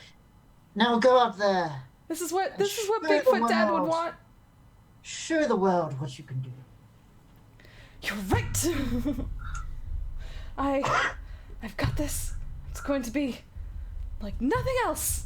We're going to show them all those horrible tiny people. They don't know. So good. You got like a good pep talk here. Yeah, I feel like it actually went better than I was expecting it to. They've made you distracted enough from the blanket so that when you do finally see it, Yeah. you'll completely lose your shit. Yeah. Perfect. Yeah. Yeah, and I'm like, Perfect. they helped me convince myself that like I don't need it, but she fully like she's like I need it. Like, Yeah. if she sees it, she'll be like, I've tossed a good die over your way. oh, thank you. So I'm gonna set up briefly after this on stage. We have the main characters standing there, Mm-hmm. and the third one enters the stage, played by Jay. Still holding his glass of drink. And in the last minute decided to ditch the bear costume and just slap, hello, my name is, and then it's wrote bear. This is the 11th hour, Lovelock. Yeah. Where literally people are filling the theater. And No. This is what you've put together? No, not the 11th hour. This is me walking out on stage with you in the moment. Oh, We're we're on It's the 12th hour. Yeah. The play has started. Yeah, so you're expecting either, you heard that Jay is going to replace the bad CG bear projection, which is possibly better because, you've heard that he's an actor or was. And then he comes out dressed like this and goes, roar! And So, Sandra and I, what are we in the middle of doing? I have a question. Is there a wall here? Does Sandra not see it? Does she Yes, just hear? yes. Does she just hear roar, slurp? Like, And I'm on the side of the wall that can see this. yeah, you're on the side because the bear's coming to where you are because you're the bear hunter. yeah. So what was the last line between you and me, Sandra, before this mess came out onto the stage? Oh, What were we in the middle? What was the scene we were in the middle of? I'm thinking the scene is about was I warning you that that there was? I'm thinking this is the place where the villain comes in, which is the bear, and they're terrorizing the city and the village. And maybe there's like, if you can't protect us, then you can't protect me, kind of thing. Yeah. Or something, Yeah. something cliche. And I'm sitting at the back of the auditorium, and I see Jay come on like that, and I do a Picard facepalm. Perfect. I say through the wall, stuttering because I am taken aback by this situation. I say, "Do not worry, darling, for I will defend this city." And then under my breath, I'll be like, "I wish this gun was loaded for real." As I lift up a hunting rifle. I don't know if at this point we chase each other around the stage, like. Yeah, Jay is running around and going, "Roar, you can't hit me!" Roar! Cardboard buildings are getting knocked over. Oh, save us, bear hunter! Save us! Yeah, and I'm thinking the end of the scene is Jay falling over and hitting the wall, so that crashes down, which causes Sandra to also fall down on the ground, and then she looks up and then sees the fur that Will has sewn, that he has the blanket. Yeah. Yeah, maybe just from the angle that you're at, you see it. Yeah. Completely just drops character and just. I have no idea how this scene went for you. How do you feel? I'm thinking this went like shit. I don't know. Maybe you're pleased with yourself, though. I mean, is this what you wanted to happen? I guess not. Yeah, no. This is everything is just falling apart around Jay. I mean. Well, I'm happy to give him a shit show die. I mean, I have nothing positive, so I mean, I need to angle up for the negative ones. All right. Amazing. So Anton, it's your go. You can continue from where we've left off here, or you can Jump to another. Hang on. Let me have a think what I want to do here. I've got a couple of options working themselves out in my head. Things have devolved on stage. Yeah. Yeah, put so it are we lightly. dealing with what happened on stage, or are we doing aftermath? Like, I'm getting it. So Arthur has realized that this has gone bad. you This think? is not good for Arthur. So he's left the auditorium, gone round backstage, and we've got to a scene where Will has come off stage, and he's put his gun down and gone off, ready himself for the next scene. I give a really sarcastic thumbs up as I walk by you. No, I just nod. Walking around sort of with my hand behind my back with a very dramatic, posh suit with a cloak on. A cloak. And I walk past, and as everybody's sort of either bustling around or wandering off, I take the prop rifle and I replace it with another one that's an actual hunting rifle, and then I wander off.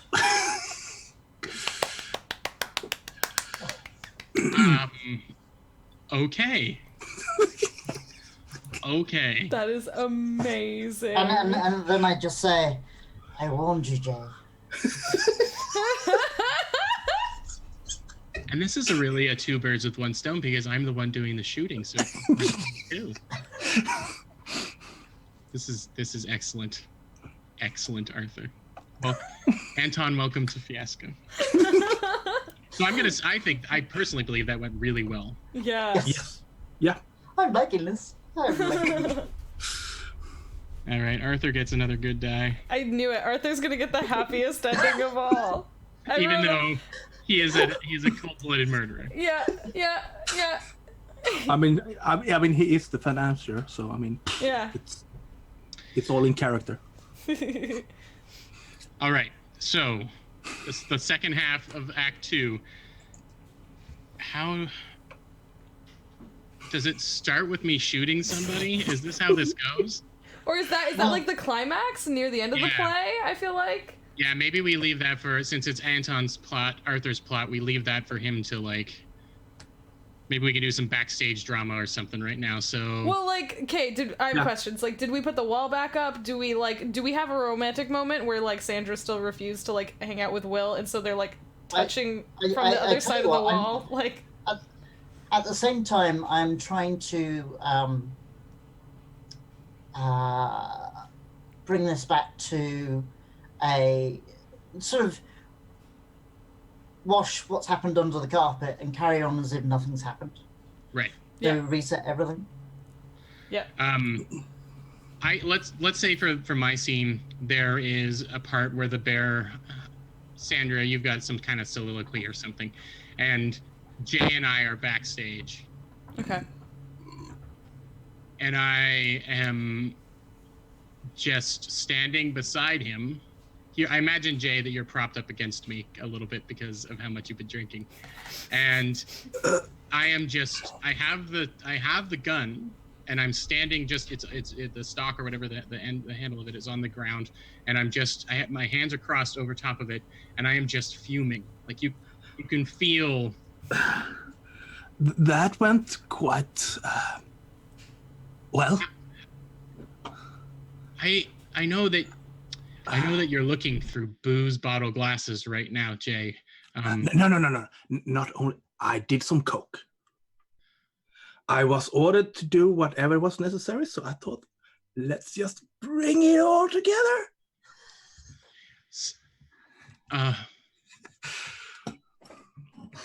You ruined me, Jay. No, You no. ruined everything. And I pet your your face a little bit. We didn't ruin you. I mean, it's acting. We needed a bear, Jay, and you came out with just the word bear. I could not secure the rights for Bear Grylls. So... The guy who drinks his own pee, Jay? What does that have to do with anything? Well, I don't know. It seemed like it would bring it up, like, more celebrity guests and, people would stomp down and, we need to see this play. It's about Bear Grylls. And, then we would be in the home free and raking in the money we deserve and have all the fame, and people go, yes, please make our next movies, and we can make, franchises out of whatever. Jay, I think you've earned this. And I take the bear head off and I put it on you. Okay. I don't need it to be a bear hunter, but you need it to be a bear, Jay. It's quite warm in this, isn't it? And it's filled with my head sweat, Jay. So it's like both of us are the part now? Sure, Jay.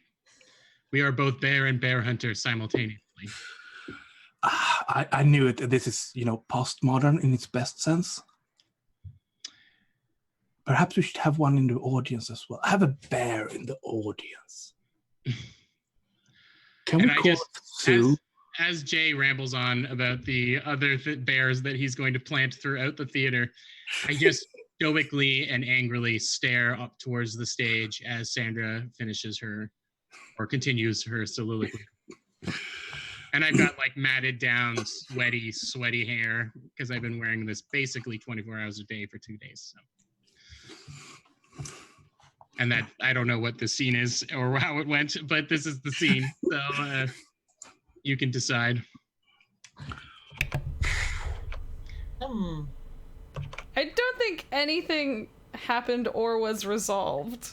So I don't know. It doesn't seem... Well, I mean, I put him into the bear. Yeah.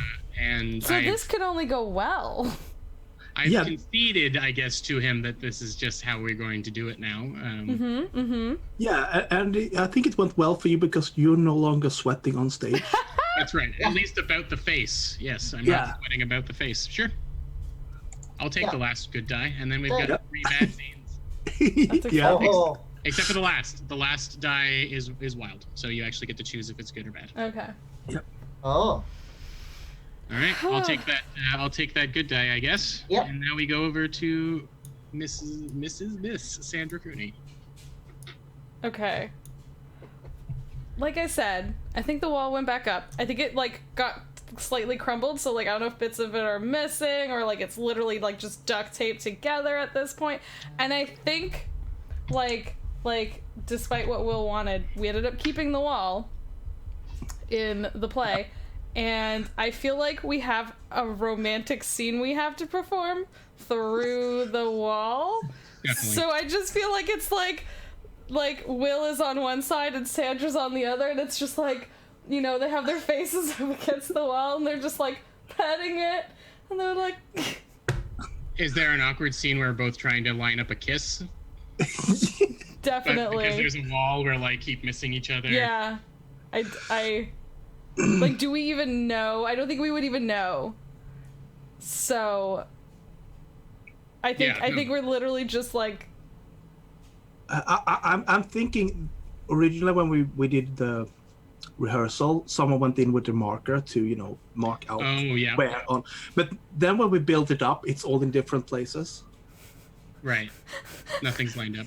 So it's now hysterically mismatched. Yeah. Actually, there's 2 walls like this, and the X's are drawn in the same spot, except one piece of paper was put upside down. So my X is 1 foot off of the ground. Yeah.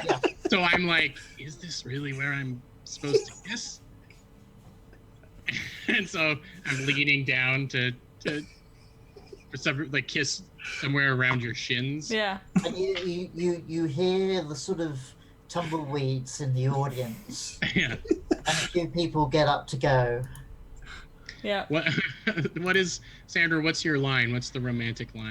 It's like, oh god. This is the last stand. The bear has eluded me. Yeah, that's it. Like this is your last. Like, oh, Bear Hunter, I don't want you to go, but I know you have to do this for us. Please come back to me. Please don't let that bear win. You can't let him win. I will do this for you, darling, and for our 5 cubs. Yes, they can't. How will they ever learn to hunt without you? We had those little guns made for them and everything. I know. We can't just. I mean, I've already given them all the guns, but we probably should teach them how to use them at some point. Like, I don't know. We need you for that. You have to come back.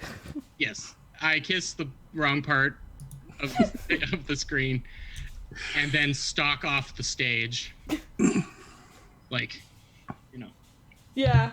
And, like, I think Elmer Fudd style. Yeah, whatever my character's name is, like, does a, like, really dramatic, like, falls to her knees and, like... Well, you're the bear hunter's wife, obviously. Yeah, the bear hunter's wife, you're right. And, like, just has, like, a sad cry, like, reaching out to where she thinks you are, which is not where you are. Like... You hear a few boos in the audience. They're all coming from Arthur? Sorry? Are they all coming? No. Yeah. No, just from the author. No, just from the audience. Because I'm still backstage. And somebody throws a tomato at me. So this is the bad ending we're looking for, I guess. Yeah. Oh, that was definitely real bad. Because of all of the bad stuff that's been happening, your big scene, the most dramatic scene in the one with all the emotional pathos, Yeah. has been ruined. Absolutely ruined. Just. And you blame it on me. Yes. That's fair. I took your Bigfoot fur. Yep, you did. I have no luck right now because you stole my lucky fur. All right, Sandra got her bad die. Yep, I took it. All right, Nicholas, your final scene.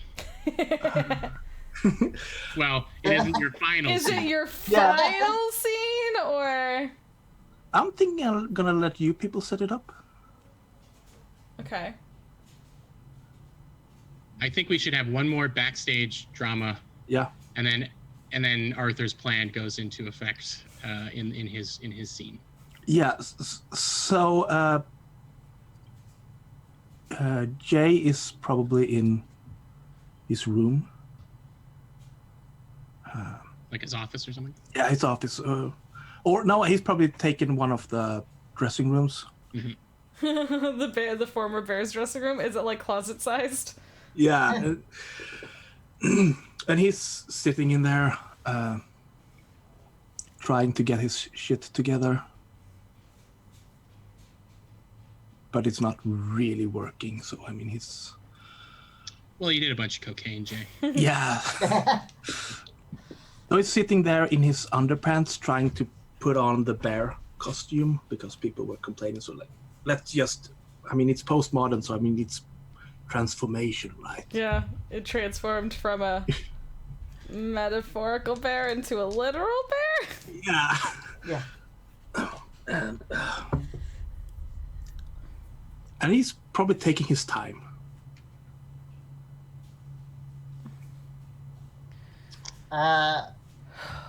Shall I have Arthur walk in at this point? Yeah. Sure. Jay,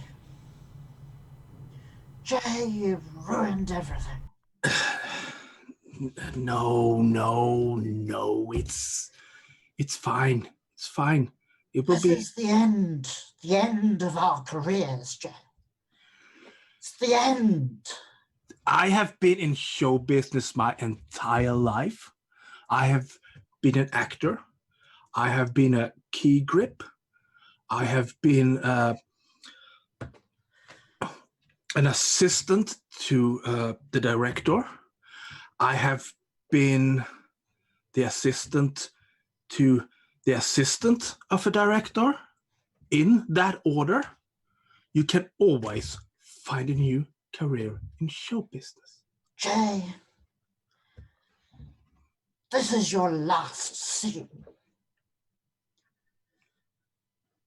You damn well better make it a good one. I will make it an unforgettable one. That you will. Now get out there and perform. Okay. I'll put on the pants. And puts on the bear suit, and it doesn't pull it up completely because it's hanging like the around mid waist, hanging down like it's one of the hooded sweater tied around his. Huh. I was gonna ask if it was like suspenders. Do you just have the legs on and you don't have anything else? So there's just like suspenders and then the head. Yeah, and the head. And then the name tag because you didn't want to ruin the my name is Bear. Yeah. No, but it's a zipper, and then it's just halfway up, and then the arms, the way you are supposed to put in your arms, that's used to tie it around my waist. You're muted. You're muted. Like when someone's got overalls on, but they tie the upper half around. Yeah. Yeah. Perfect. And put the helmet, the bear helmet on, and just go.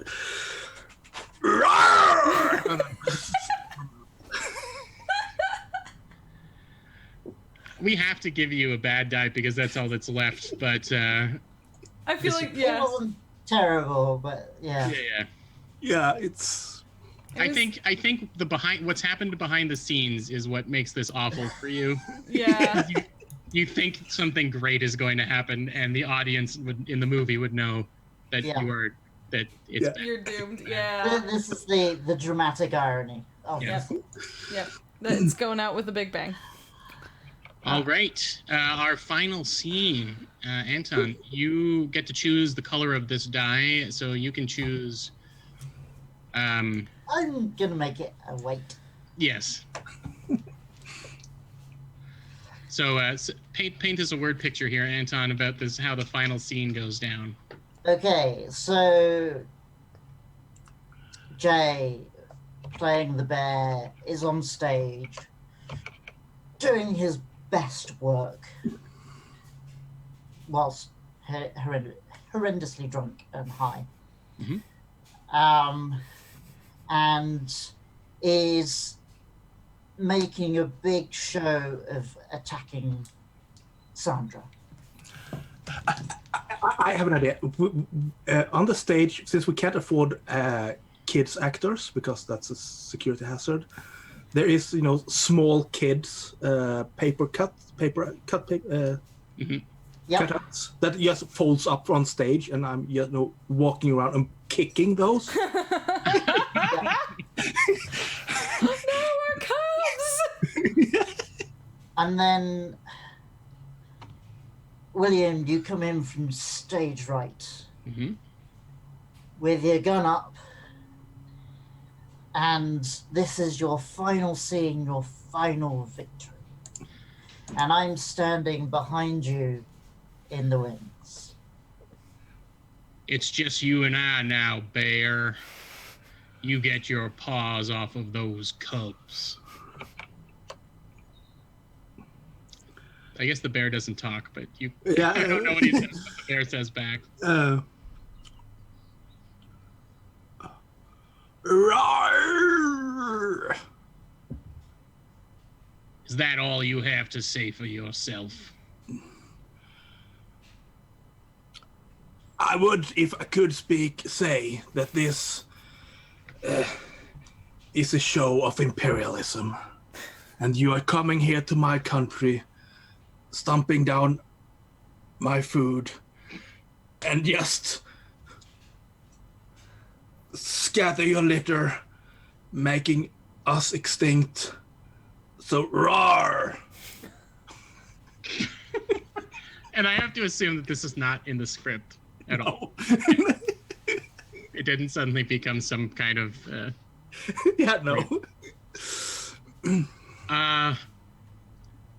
we had never rehearsed up to this point about where I was going to aim the gun, like this scene. We never got to this part. Oh no. And so I'm like, I'm just lifting it up and I'm leveling it towards you. And I say, this is for my wife, I guess. And then I'm like, I guess the realistic thing, I'm talking to myself. Yeah. You shoot AM to the head. That's what I think. And I'm just thinking acting. And I pull the trigger on I point the rifle at the bear's head. And pull the trigger. And Arthur, this is your decision on where the scene ends. So you shoot Jay. I run onto the stage. Go, Jay! Jay! And then, because there are police officers at the back of the auditorium from all the kerfuffle earlier, They stuck and I around look for the at show. you, William, and I go, you shot Jay! How dare you! I'm looking at the smoke coming out of the end of the rifle, and I'm like... And then all the police run up Okay. and try and arrest you. Yeah. This is, I think, where the scene ends. Oh my god, Arthur totally won this. I feel like, did Arthur actually, like, have insurance out on the play? Should it go seems like- wrong? We So- could It have seems had like that end, he's yeah. won on all levels. Yeah, Yeah. because I think he's, like, truly won this where, like, either the play was gonna go really well and he was gonna do well that way, or he took out, like, some really intense insurance on the play so that if it went badly, which it did. But he also got rid of the two... He got rid of me, who said I would ruin his career. That's true. And Yeah. he got rid of Jay, who ruined his career. Yeah. That's true. So we solved the bitter rivals aspect of it. I'm So, like, so now we go into the aftermath, because all of the scenes are done. And what we do now is what we did on break, where you're going to roll your white dice, your light colored dice and your dark colored dice, and then subtract the lower from the higher result. And let me know what you get. Okay. Oh my god.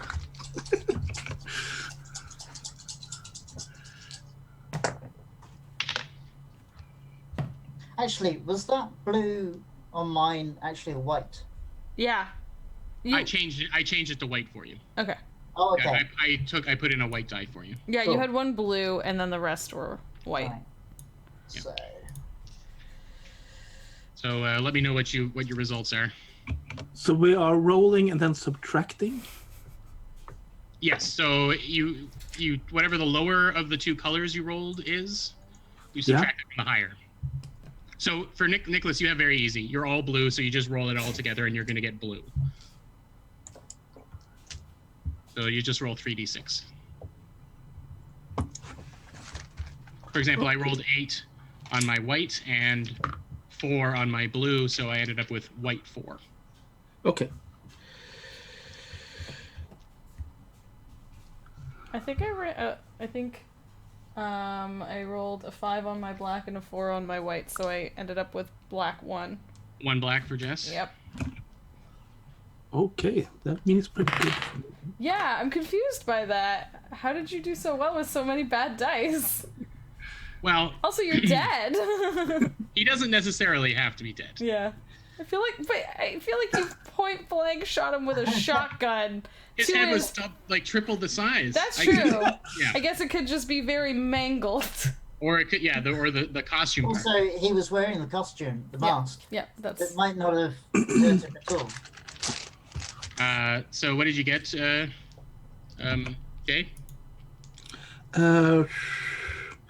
I got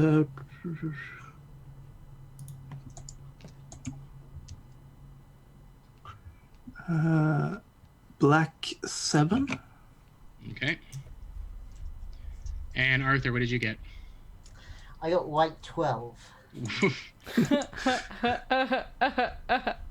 All right. So, if you if you look at the aftermath here, the hard aftermath, Yeah. it gives us. It'll give you two. It'll give you a little description to guide your finale here. Now they don't always line up because the stories kind of go in all different directions, but you can use this as an inspiration for just how horrible your ending is. So, for example, I got 4 white, so I'm bitter, which sounds like an understatement. You know what it's like to be utterly crushed, casually brought low, forced to eat your own words, and stand mute and powerless before your enemies. They gloat, and you are helpless. This actually suits me very well, I think, because yeah. So if you guys want to read what your aftermaths are, and then we'll do our finale. I'll explain how that works. Should we get in order? Sure. I went first there. I read mine. So, Jess, you want to read yours? Anton would be next on the screen. Oh, I was going in their turn order, but... Yeah. Yeah, turn order. Oh, okay. Sorry, my bad. So we find out then, how good it went for Anton late. So last. I got horrible. You are probably dead. Other people, probably innocent people, are as well. There is no justice. There is no mercy. Everything is utterly painfully screwed, and it is all of it your fault. So, you can probably frame this in a very self-centered way. We'll figure that out. Jay, how did? Pathetic. You'll suffer, oh dear God, will you suffer? And everyone will know of your malfeasance, your stupidity, your lack of common sense and decency. You're probably going to be locked up too. So, yep. Maybe I think you need to be alive. I think Yeah. And then, sweet Arthur. I got not too shabby. You've made it out with dignity intact. Through some fluke. There might even be a little profit, or self-respect, or something. Time to throw a little party for all your friends.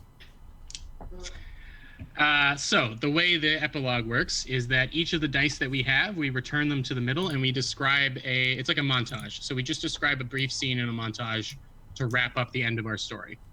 And it's not we don't role play anything out. We just say, this is, I say something like, this is William sitting in a jail cell or whatever kind of thing. So in fact, I will do that. This is William sitting alone in a jail cell, still in the bear hunter costume. He's just been put there, and basically is still frozen in the same face that he was when the gun went off. And now, Jess, you go. I feel like Sandra goes back to Jay's room and just gets some of his alcohol and is just like sad in a corner, like crying and drinking it and like kind of just lost.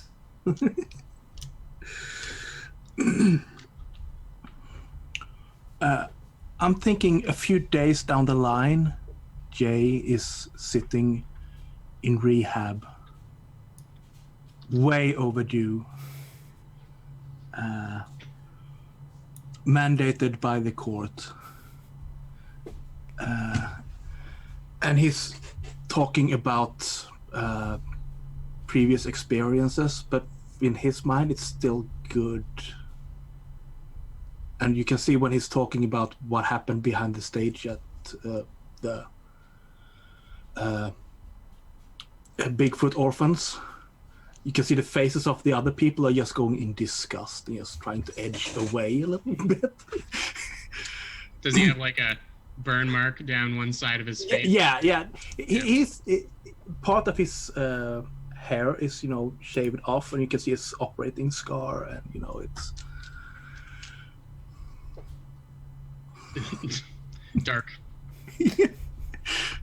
So, does this epilogue have to relate to the dice at all? No, you can. There's some variants where you can play where the good dice are a good scene and the bad dice are a bad scene, but I find that can get a little inflexible. So you just put in do you have a go for each dice, or? Yep. Or... Yeah, we go around until everyone's gotten rid of all their dice. Oh, really? Okay. Yeah. So Anton, you're gonna get the last word, which I think is appropriate in this situation. Oh no, we lost him. Oh. Right as he was gonna have his big moment. We could go again until he comes back, and then he could do his turns. Because he said when his computer does a little freeze, he usually comes back in a second. Okay, we could skip over to me, and he can just do a bunch of his in a row, maybe. Yeah, I guess so. He's in Discord there. He didn't realize he'd gone, I guess. So, let's say this one, my next one is, so you didn't die. And the truth would eventually come out that I didn't know that there was something in, this is me.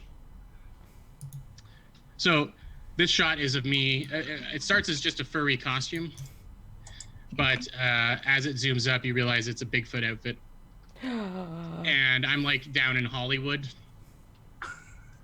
you know, like, or like in California where they have like people sort of impersonating. Yep. Yeah. Like so in New York at Times Square, there's all those people in those like mock outfits that are not the actual people. So I'm in a kind of a bootleg Bigfoot Orphans outfit. Oh my god. And it's the only job I could get after the disgrace. So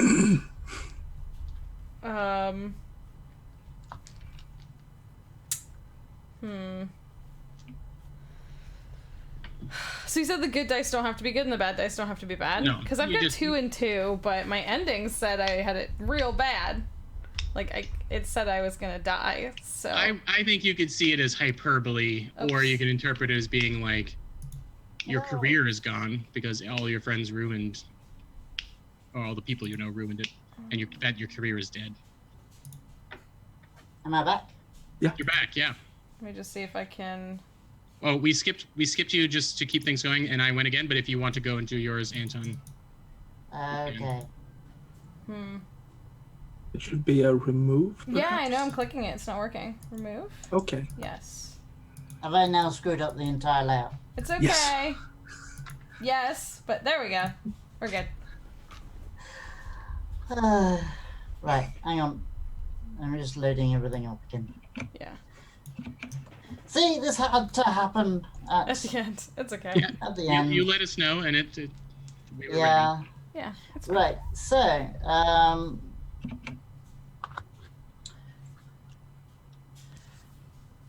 it's thrown me now. Yeah, you just need to throw a dice in and say... So, yeah, so I clear up, the first thing is that I clear up everything with the police in the immediate aftermath. I make it clear that William had brought his own gun prop. I might have to change my. I'm taking my die back. This is new. This is new news. Right. And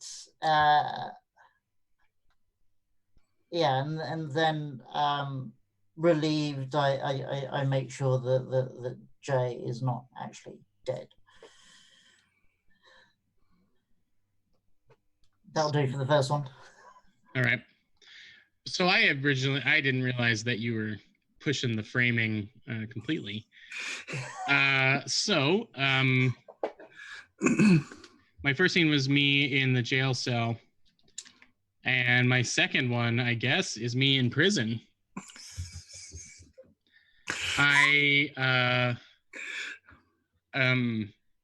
I'm still dumbstruck by just exactly how this all spiraled out for me. Somehow, Arthur, although he's not an actor, had convinced everyone that I brought my own gun. And though Jay did not die, attempted murder is still a crime. So I am sitting in my jail cell, and I'm sitting in a jail cell, I'm lying with my hands crossed over my chest, thinking about what got me here. I mean, my first one was drinking lots of Jay's alcohol and crying after the show. So I'm gonna say that this one, oh god, what's this one? Is, oh, I know. I'm gonna say that this is me, like, it's kind of like, it's Sandra tearing apart the theater, still looking for her blanket, and getting into William's room and finding, like, some evidence of, like some small bit of, like a tuft of fur from the blanket, and just being like, I knew it! Wait, no, I did see you on the screen. I saw you with it, didn't I? God damn it. You can go retrieve it. Yeah, I'm not wearing the costume.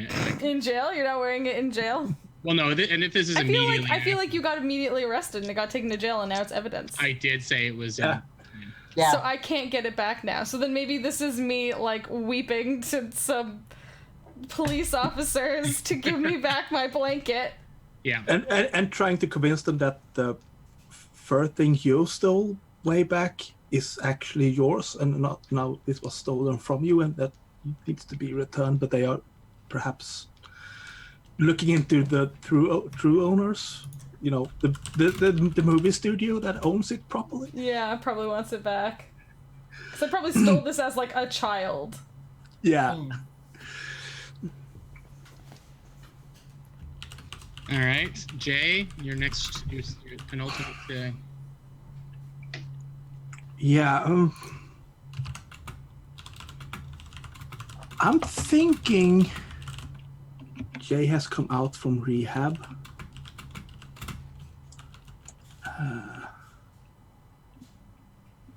And lack of common sense and decency thing. He's probably trying to start up a new career with, you know, self-help. You too can become famous actor and cut drugs. Is how I did it.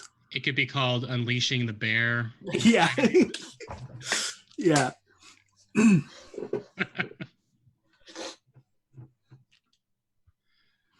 Okay.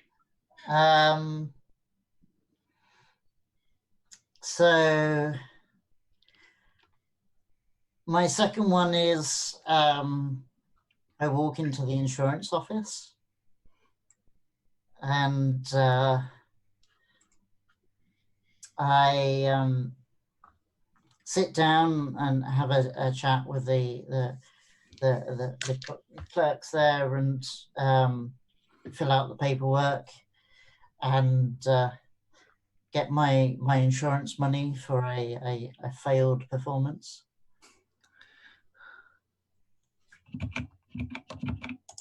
You can ensure the quality of the performance? You can ensure a financial failure. Oh, due to, I don't know, unforeseen circumstances. Yeah, you can't do it and blame the quality of it, but if, for example, if you have an actor running off with a gun, then you can collect. You have someone almost die. All you need is to have someone run off with a gun. Yeah. Perfect. This is just a simple scene of my bunkmate flipping through TV channels on the one little TV we have. That's it? That's it. He doesn't come across anything specific? these are little montage scenes. So Okay. I'm lying back in my bed, and there's just you can see it from an angle. You can see my fellow inmate, and he's just got his hand on the knob. It's an old TV, and he's switching through. Okay. So I'm gonna say this one's like back in Hollywood or whatever, and it's like Sandra holding some like dumb small poof dog standing outside her house as like Repo Man take her stuff. As like just like taking all her like her nice stuff is getting taken away. She's just standing there sadly with her dumb little dumb dog. Stupid dumb dog. This is my last one. Mm-hmm. And since stupidity promotes upwards, Jay is in a pitch meeting with Sci-Fi Channel, trying to bring back a Bigfoot show. It's not going well because he has already cast it, and Sandra is there, and people, no, this is too no, we can't. But yeah, he's going into direct to streaming B movies. Orphans in Space. Yeah. Big Orphans 2, even orphaner. Yeah. Perhaps they get lost in space. All right, Anton. This is Arthur. He's at the airport. He's getting on a plane to Switzerland.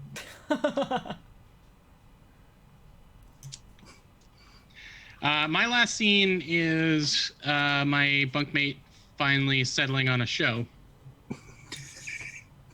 and it's like a rerun of one of Jay's like appearances on TV promoting his self-help book.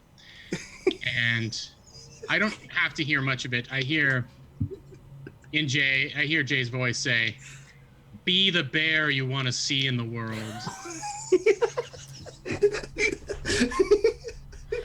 And I just get up, I pull the TV out of the wall, I yell to the guards, and they say, "I'd like to go to solitary, please."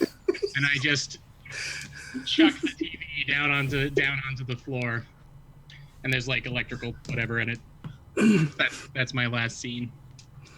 That's amazing. I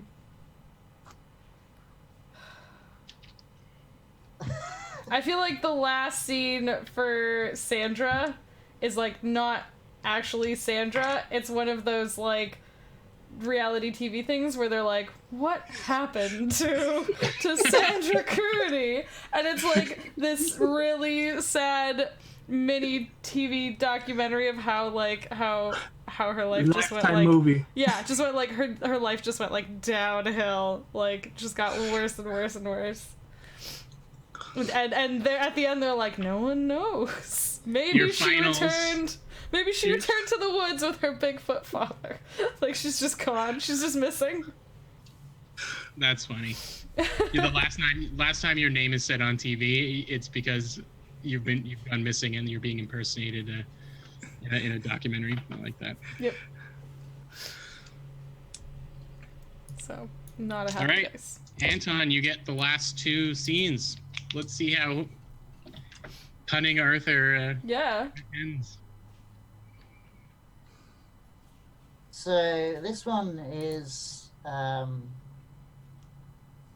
from a Swedish bank.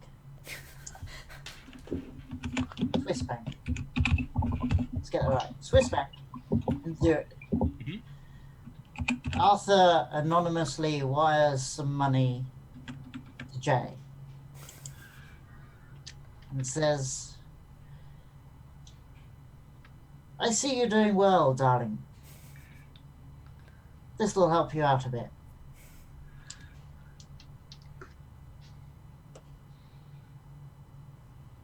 And then yep. the last one,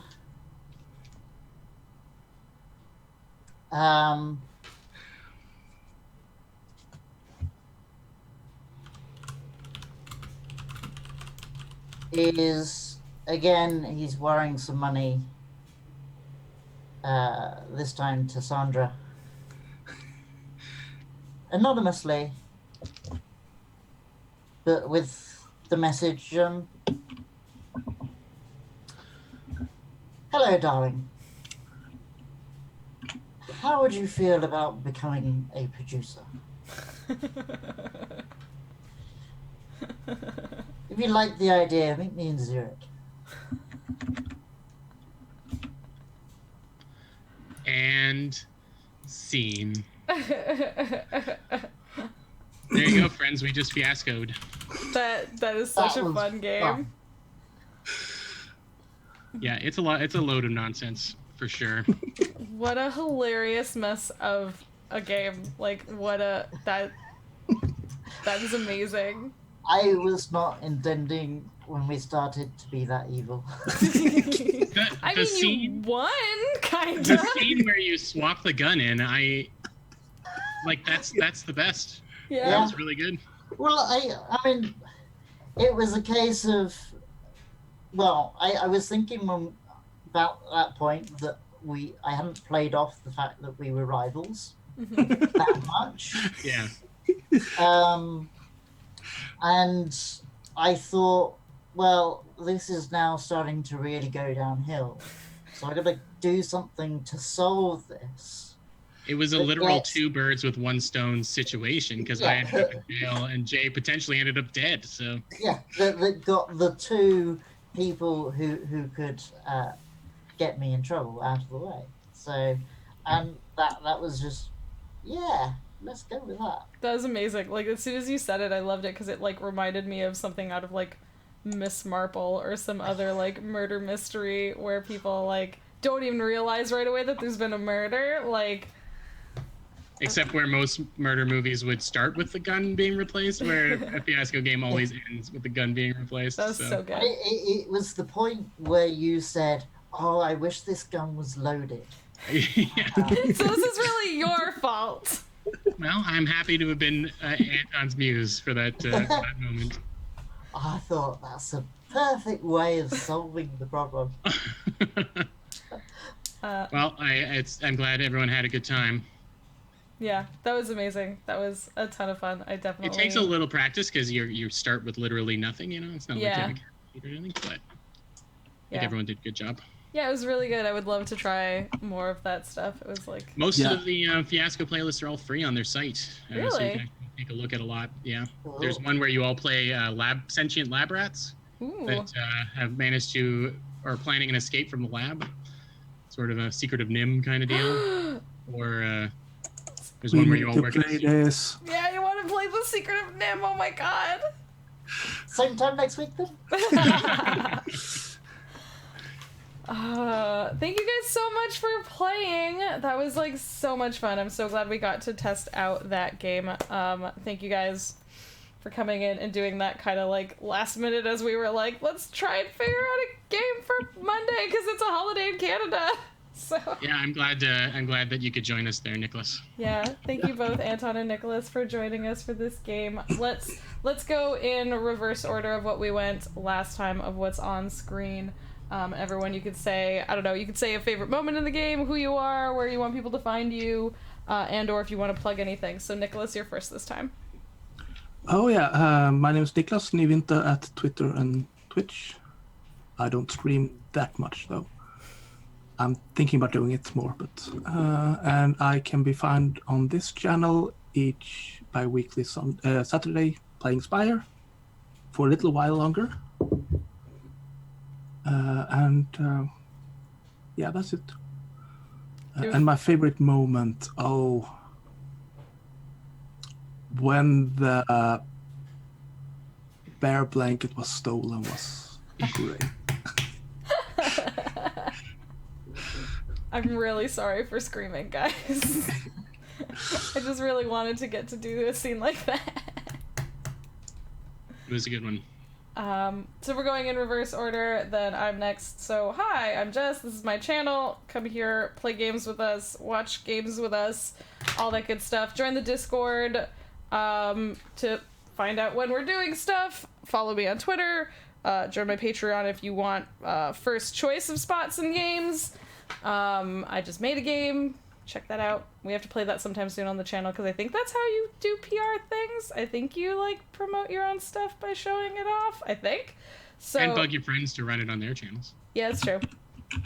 Could do. But yeah, thanks so much for hanging out. Thank you guys for playing with me. I think my favorite moment is a toss-up between the gun switch and Jay walking onto stage with just a name tag that said, "Hello, I am Bear."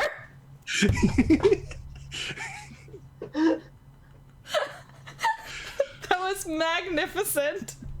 Yeah. Oh my god, so good. Yeah, so that was awesome. Thank you so much. Anton, your turn. Right, I'm Anton, at Anton Carmula on the Twitters. I kind of have a Patreon, which you can support if you want. However, I recommend that you support these guys. Do you have a favorite? I know that Yeah. I know that Jess and Nicholas have Patreon. Support them. I don't know about John. You'll talk in a minute. I don't have one that's active, so yes, go give money to Jess and Nicholas for their things that they make. Because these guys need support more than I do. And give everybody hugs and drink lots of tea. And drink lots of tea. Yes. Did you have a favorite moment in the game though? I quite enjoyed your freaking out, having lost the blanket, and how little Arthur cared. Yeah, Arthur did not give a shit. He's like, so... That was a highlight for me when you're like, is this a thing that's a problem? Yeah. I like that a lot. I was trying to think, what would a producer do in that situation? And you go, I don't care, just come on stage. Yeah. So I enjoyed that moment. Amazing. Thank you. And Jordan, last but not least, thank you for coming and playing, like, organizing this. Thank you so much. No problem. It was fun to learn how to make more things work on Roll20. I used to hate it, but now I'm like, okay, I can run a bunch of games on Roll20. Yeah. Yeah, and we can use this again and again, hopefully. Yeah. I'm at Made of Cartoons on Twitter and Instagram. I'm also, you can see my work Twitter at The Deck of Many. The big thing coming up gaming-wise is we'll be running Fall of Magic on a week tomorrow on the 28th, which is a awesome prompt-based storytelling game on this cool unfurling scroll that, yeah, really beautiful art and really should be a really nice story. Nice story. Hopefully a nice story. Maybe not. Well, yeah, I will see. And my favorite moment, since I'll have to try and come up with an original one here, because everyone's afraid. We got there first. Yeah. I'm gonna say I liked that even though even though Lovelock seemed to be just an absolute mess, he managed in the brief time from learning when the thing was stolen and then having to chastise us all, he managed to make a full slideshow fully documenting this thing, including images of it when it was still part of the costume. Which I thought that wow, if only he could put that much energy into the actual play. That was amazing. That was a really good. That was an inspired character quirk, Nicholas, and I congratulate you. In my mind, I thought maybe he has been using some of these photos before in other slides, like, Yeah. hi, I'm going to be your director. Perhaps you remember me from such hit shows as Click, and then, have a big slideshow with his entire career. Right. So that's it for us. So let's go. Let's send the love over to Scrat. Thank you guys again for playing. Thanks everyone who was here hanging out for this fiasco. Name drop. This game is very. That game is a ton It's of its fun. name and what it is. Yeah, so it's literally it's very well titled. So yeah, I hope everyone has a really good day. I'll be back later with some Stardew Valley if anyone wants to chill out. Heart your faces. Thank you guys for playing. Thanks you guys for watching. Everyone here is awesome. Have a good rest of your day. We'll see you later. Bye. Thanks for playing.